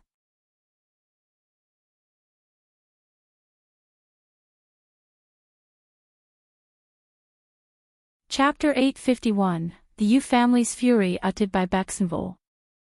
8 liang was already a significant amount for them. Many families struggled to save even 8 liang within a year. Ms.Mi nodded in agreement. It would be wise for them to act sooner rather than later. The next day, Ms.Mi hurriedly set out to find a matchmaker. Ms.Zhang observed her actions and had a vague understanding of her intentions. She silently sneered. The matchmaker had already profited from Ms.Mi and decided to accompany her on the visit, although she found the entire situation ridiculous. As expected, the Yu family reacted with anger. What are they talking about? Are they joking with us? We've exchanged birth dates and everything matches. They simply don't think we're good enough for them. We won't tolerate being bullied like this. There's no way we're breaking off the engagement. Or I can share this story with others and gauge their opinions. Absolutely. It's non-negotiable. The Yu family was delighted to learn that Shao Yunduan had become a provincial champion. Although Shao Miling was not Shao Yunduan's sister, she was his cousin, after all. If they encountered any difficulties and sought his help, he would never turn them down. Moreover, the martial alliance would greatly benefit their family's reputation. The Yan family also had a prosperous workshop. By establishing a martial connection between the two families, the Yu family might even secure employment at the Yan family's workshop. Earning 1 or 2 liang per month for easy work, what a fantastic opportunity. Additionally, the Shao family had established a school in Shaoding village, and their children could attend classes there without paying tuition fees. These were all advantages of the martial alliance. Only foolish individuals would forfeit such an opportunity. In a surprising turn of events, the Shao family decided to call off the engagement, seemingly due to a sudden lack of confidence. But the Yu family was determined not to let that happen. It was an incredibly humiliating situation.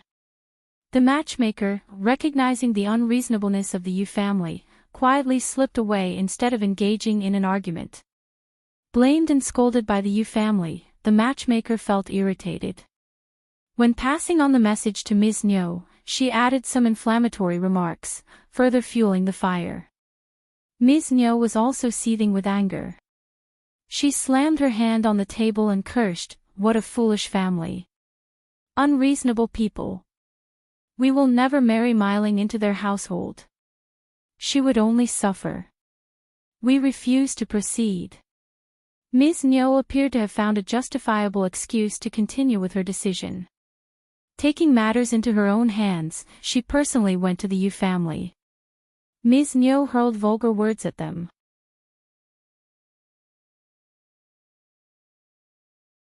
Even when she offered to repay them with 10 liang, they engaged in a heated argument that eventually led to a complete dissolution of the engagement. The Yu family was the aggrieved party, but they feared that if Ms.Mi sought help from the esteemed Shao, they would be powerless to intervene. To gain sympathy and support, they shared their ordeal with others. The Shao family's arrogance knew no bounds. Such bullying was unprecedented in their eyes. After they had already exchanged birth dates, they suddenly decided to call off the engagement. The news of this development quickly spread throughout Shaoding village, reaching every household. Ms. Fang expressed her disbelief, cursing, "What has gotten into these two? How could they act so unethically? They don't seem to care about the reputation of either the Yu family or their own daughter." Qiao Xian let out a sigh, sharing the sentiment. No respectable family would be willing to establish a marital connection with them now, given their reputation for snobbishness. Even if there were wealthy families interested in marrying Shao Miling, she might end up as a concubine or face bullying after the marriage, considering the circumstances.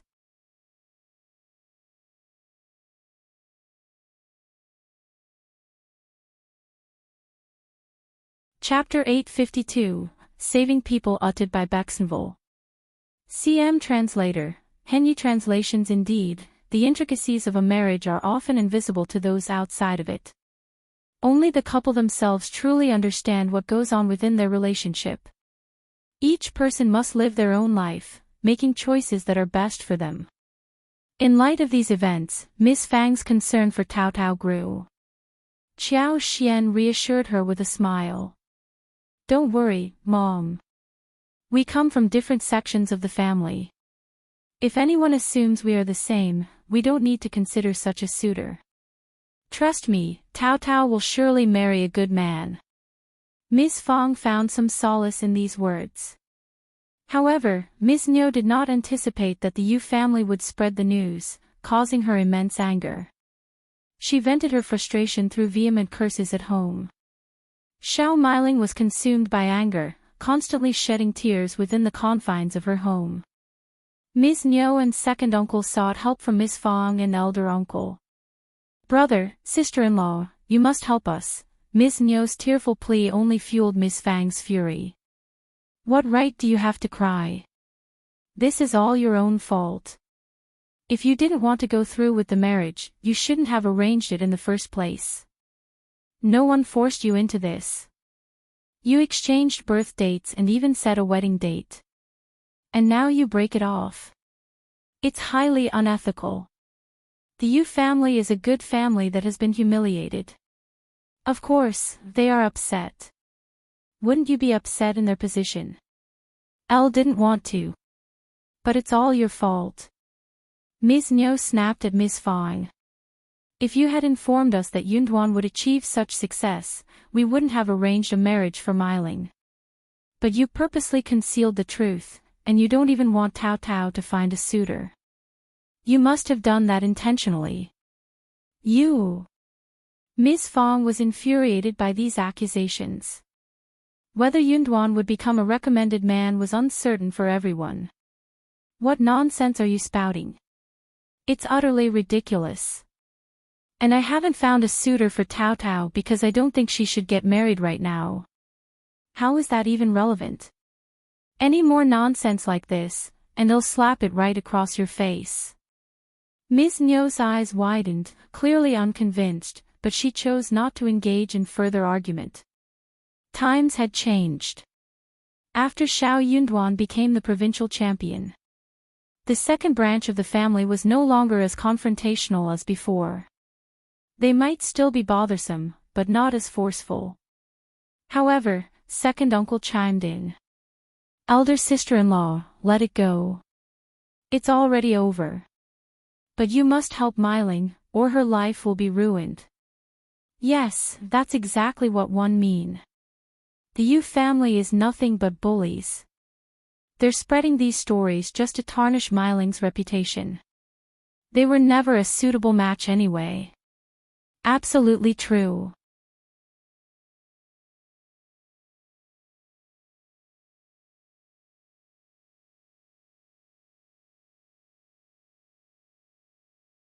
Chapter 853, Unethical uttered by Baxenville. CM eldest uncle felt a sense of pity for Shao Miling, unaware that Ms.Zhang had influenced her with the idea. He had intended to interject, but halted upon hearing Ms. Fang's words. It was clear that this couple had come to their doorstep not seeking the help of ordinary people like him and Ms. Fang, but rather aiming for Yunduan's assistance. As he contemplated this, eldest uncle grew increasingly uneasy, realizing that they were trying to manipulate Yunduan into using his limited authority to retaliate against the other family. This deeply troubled him. Such behavior was unquestionably unethical. That's not what we mean. Second uncle and Ms.Mi didn't dare to admit it. This marriage isn't a good match, and we have every right to call it off. We even offered to pay them back 10 liang, but they still refused to let go.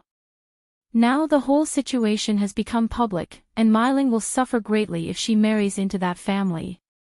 Elder brother, elder sister-in-law, you've seen Miling grow up. You can't just abandon her like this, can you? Ms. Fang sneered. But you are the ones who created this mess. It's utterly unreasonable to expect us to take over and clean it up. Elder uncle carefully pondered the situation before speaking up. Miss Fang, let's calm ourselves down. There's no use complaining when things have already reached this point. We need to come up with a solution to prevent Mi-Ling's life from being ruined. True, elder brother is right. Nis. Nyo and second uncle nodded in agreement. Ms. Fang sneered inwardly, convinced that Mi-Ling's life was already in ruins. If only Mi-Ling had the capacity to comprehend it, she would have despised her parents for their actions. Ms. Fang chimed in, what if Miss Qiao and I accompany you to the Yu family and help you reconcile, so that the two families can reunite? No, that wouldn't work. Why not? Mi-Ling will be subjected to bullying in such a situation. Then let the Yu family make a promise. Yunduan should be able to help you. We can all live in peace, and if anyone bullies Mi-Ling and the news reaches us, we won't forgive them for it. Elder uncle's eyes lit up, and he added, I think it's a good idea. Whenever you have the opportunity, ask Mi-Ling how she feels about it. We will seek justice for any girls who are bullied, within our family, of course. If Mi-Ling faces any mistreatment, Yunduan can step in. What do you think, brother and sister-in-law? I believe it's a reasonable solution. The Yu family isn't foolish enough to intentionally harm Mi-Ling. Ms. Nyo and second uncle exchanged a bewildered glance with each other. This wasn't what they had intended. They had wanted to break off the engagement. However, Miss Fang had already spoken resolutely, and elder uncle had agreed. Shao Yunduan would likely heed his parents' advice as well. Ms. Nyo and second uncle gritted their teeth in anger, their words failing them. Elder brother and elder sister-in-law are so heartless. They must have deliberately orchestrated this. They don't want a bright future for Mi-Ling. This is all your fault. Why did you rush into making a decision about Mi-Ling's engagement? Damn you. Mi-Ling is no longer a child. She's old enough to have suitors. I had no idea that Yunduan would become a provincial champion or hold an official position. If I had known, one would have called off the engagement. It's all because of elder sister-in-law concealing everything from us.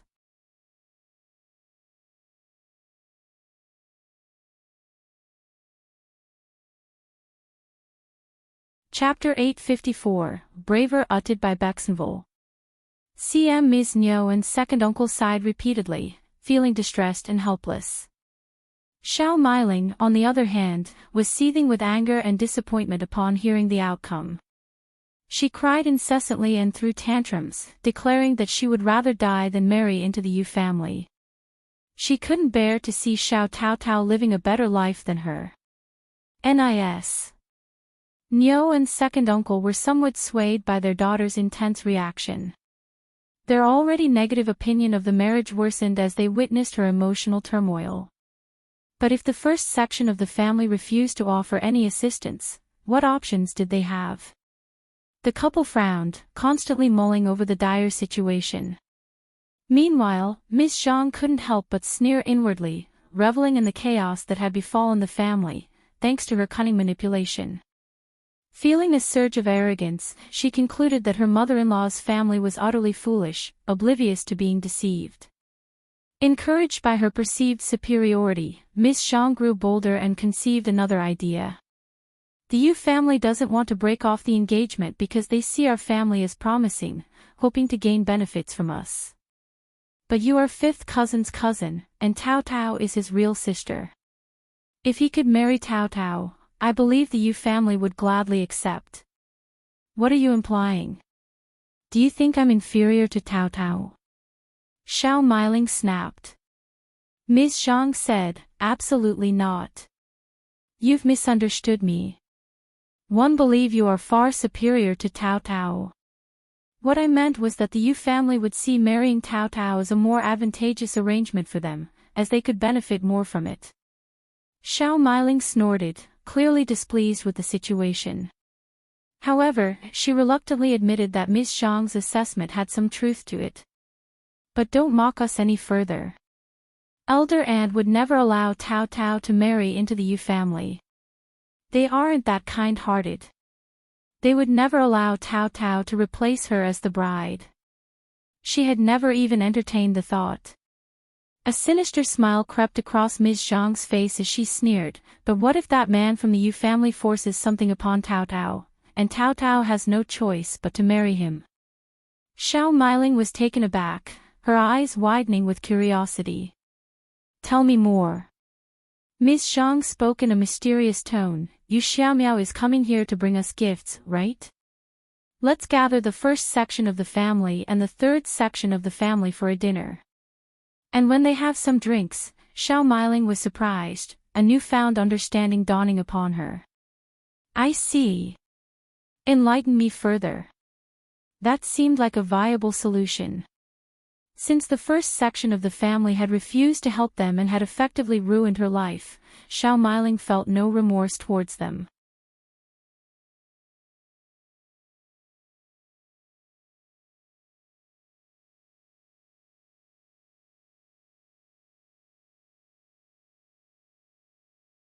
Chapter 855, The Invitation Uttered by Grudge.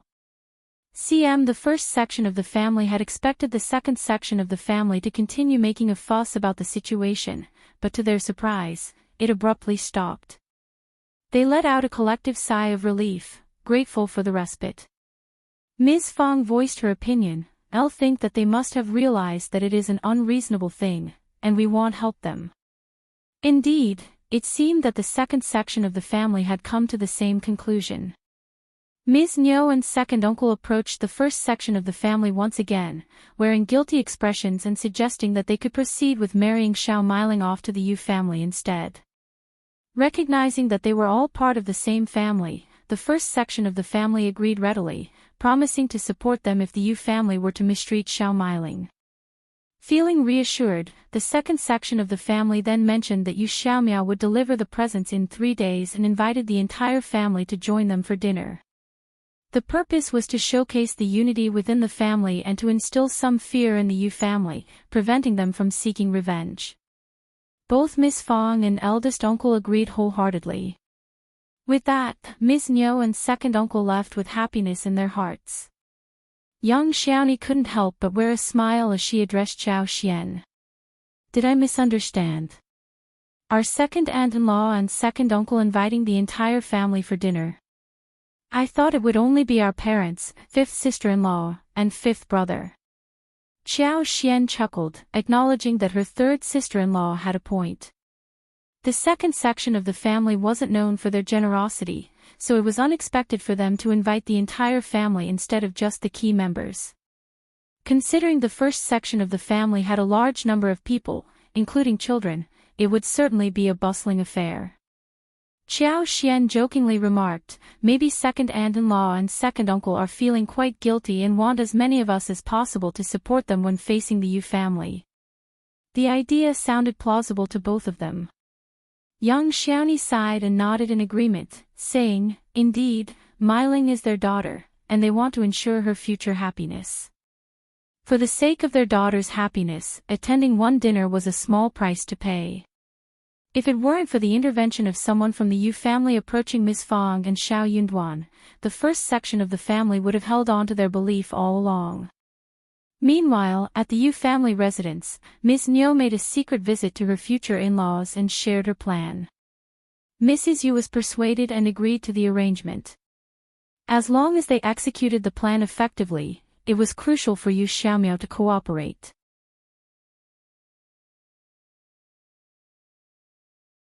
He didn't need to know the details, and he wouldn't face any blame. They were well aware of the advantages that came with marrying the sister of an official. Nobody in the village would dare offend them, and the official would always prioritize the well-being of his sister. While the Yu family wasn't inherently greedy, they wouldn't pass up on such an opportunity for financial gain. Upon receiving the Yu family's assurance, Ms.Mi felt elated. It was an irresistible temptation that no one could refuse. Officials needed to maintain strong connections with other influential families. After Taotao's marriage, Shao Yunduan would no longer have a sister, and he would need to forge a marital alliance with another family. Ms.Mi was the most suitable candidate for him to consider.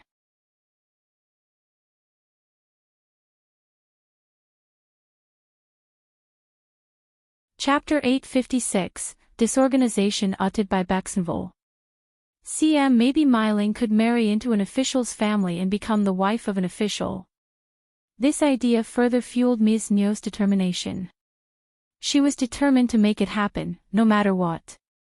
However, when Ms.Yu shared the plan with her husband and Yuezheng, they exchanged a glance and immediately dismissed the idea. You even criticized Ms.Yu for entertaining such a ridiculous notion. Ms.Mi's idea is preposterous. Why are you even considering it? Provincial champion Shao is a highly intelligent individual who can see through such schemes. Regardless of whether the plan succeeds or not, we would antagonize many people. The second section of the family is his own family, and he wouldn't target them. But we are outsiders. Have you thought about the consequences? Ms.Yu remained unconvinced. But Shao Taotao will be our daughter-in-law, and we are family as well. The first section of the family wouldn't harm their own daughter. We're not greedy people, we just want to live a decent life, that's all. Yuezheng sneered. Mom, he is the provincial champion and possesses various means to deal with us. If they seek revenge by ruining our siblings, do you have any control over that? The Yu family could never bear such consequences. Mrs. Yes' expression changed. No, it's impossible. We will be relatives by that time, and they would never stoop so low. Of course they would. Have you not heard what happened to the Zhao family? Mrs. Yu fell silent, her face turning pale.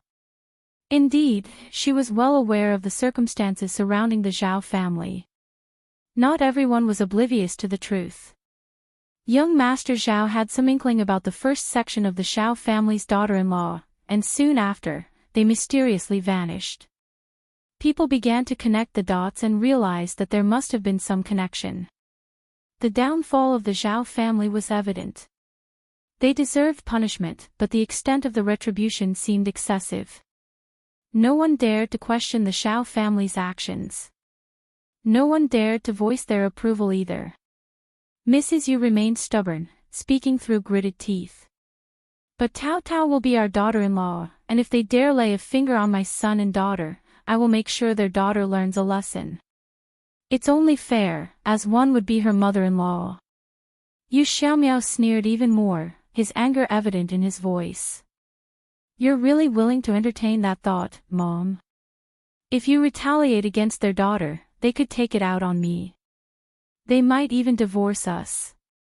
Provincial champion Shao is on the path to becoming an official, and even if he doesn't, the Shao family has many influential members who would never allow their sister to be mistreated. Mrs. Yu opened her mouth to respond but found herself at a loss for words.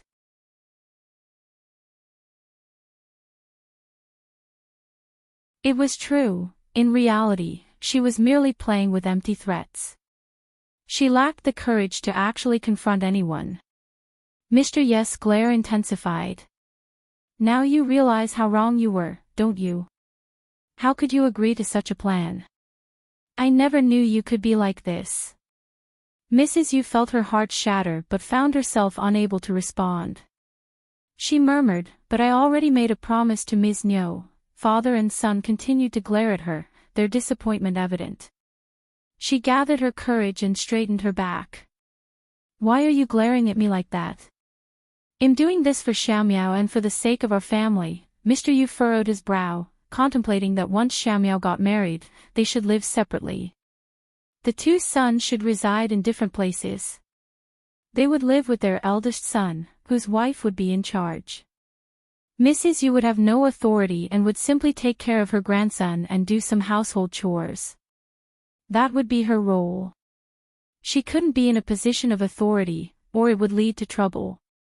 Yuezheng interjected, that's your problem. I'm going to the Shouting village to inform the first section of the family about this.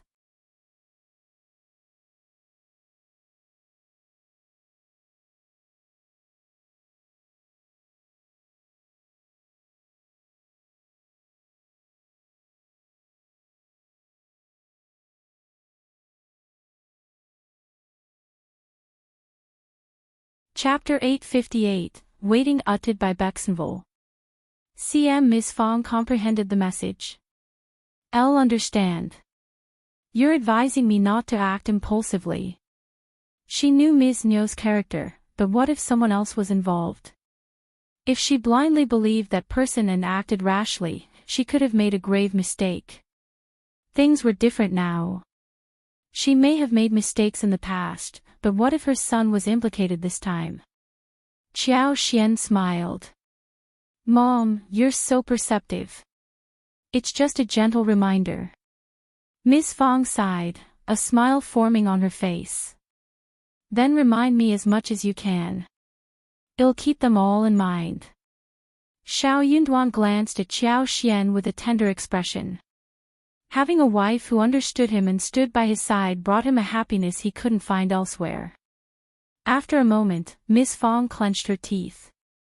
But I believe this is exactly what your second aunt-in-law would do. Let's catch her in the act, suggested Shao Yunduan. Confronting her now wouldn't yield any admission. We have no evidence. She would likely accuse Yu Xiaomiao of harboring resentment over the broken engagement and attempting to frame her. It would only complicate matters further. Ms. Fong felt a wave of enlightenment. That's absolutely true. Ms. Nyo's actions were indeed predictable. All right, then let's catch her in the act. Should we inform Taotao about this so she can be prepared?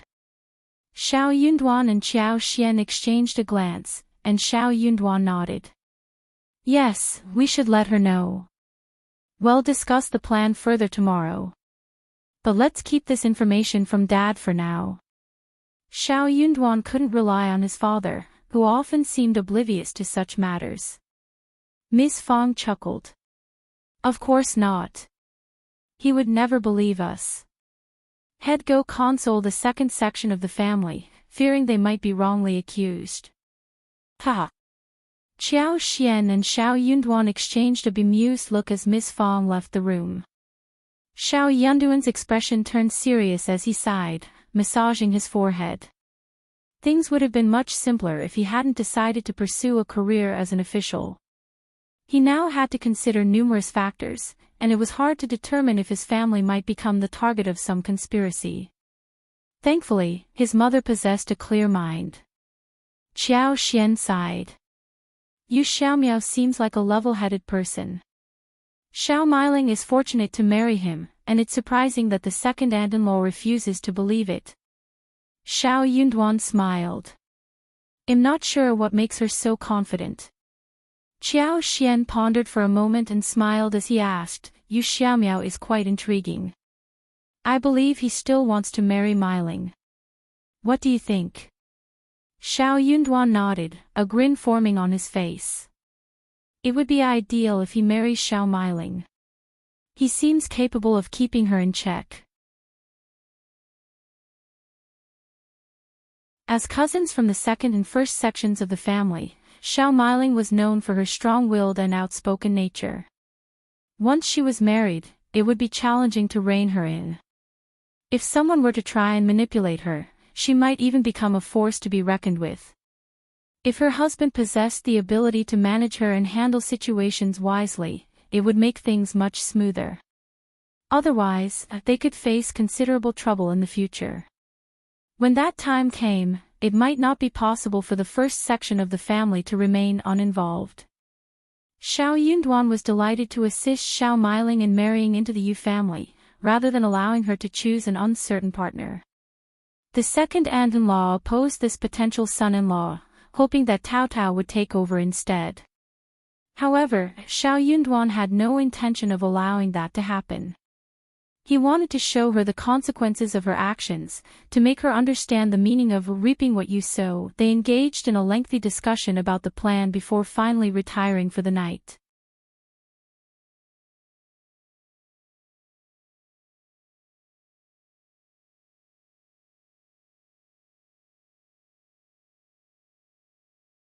The table was set with various dishes, and Shao Xiaoji, Taotao, and Ms.Zhang enjoyed their meal in the kitchen with Xiao Meiling, while the rest of the family gathered around the table in the hall. The table was filled with an abundance of dishes, and 2 jars of wine were prepared. Second uncle opened the wine and invited everyone to join in the drinking. Ms. Fang discreetly glanced at Ms.Mi, who was far from stingy when it came to pouring the wine. She encouraged everyone to drink as much as they could. Ms. Fang cursed inwardly. That woman only showed generosity when she had ulterior motives. If given the chance, she would give her a thorough scolding. Yu Xiaomiao appeared to be heavily intoxicated as he reached the halfway mark. His face had turned red, and it was evident that he was truly drunk.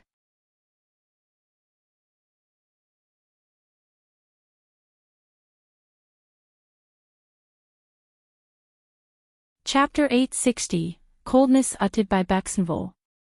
CM third uncle playfully teased second uncle. Looks like your son-in-law has a low alcohol tolerance. He's already drunk after just a little wine. People have different drinking capacities. He's drunk, so he needs some rest. We can continue celebrating, second uncle replied with a smile. He then turned to Shao Sanlang and said, Shao Sanlang, help Yu Xiaomiao to the wing room with Qi for some rest.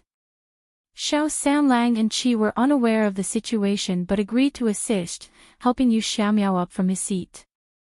Ms.Mi stood up as well. I'll guide you in. Help him. Once Yu Xiaomiao was settled, Shao Sanlang and Qi returned to the hall, and Ms.Mi followed closely behind. She exchanged a few words in the kitchen, not to share any important information, but to provide Xiao Meiling and Ms.Zhang with some subtle cues. Ms.Mi walked briskly, feeling a sense of anticipation. She was eager to witness the unfolding drama.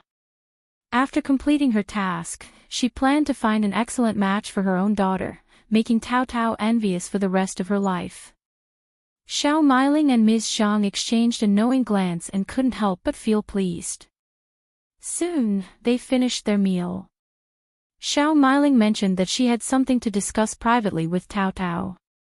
Shao Xiaoji felt slightly displeased being left alone.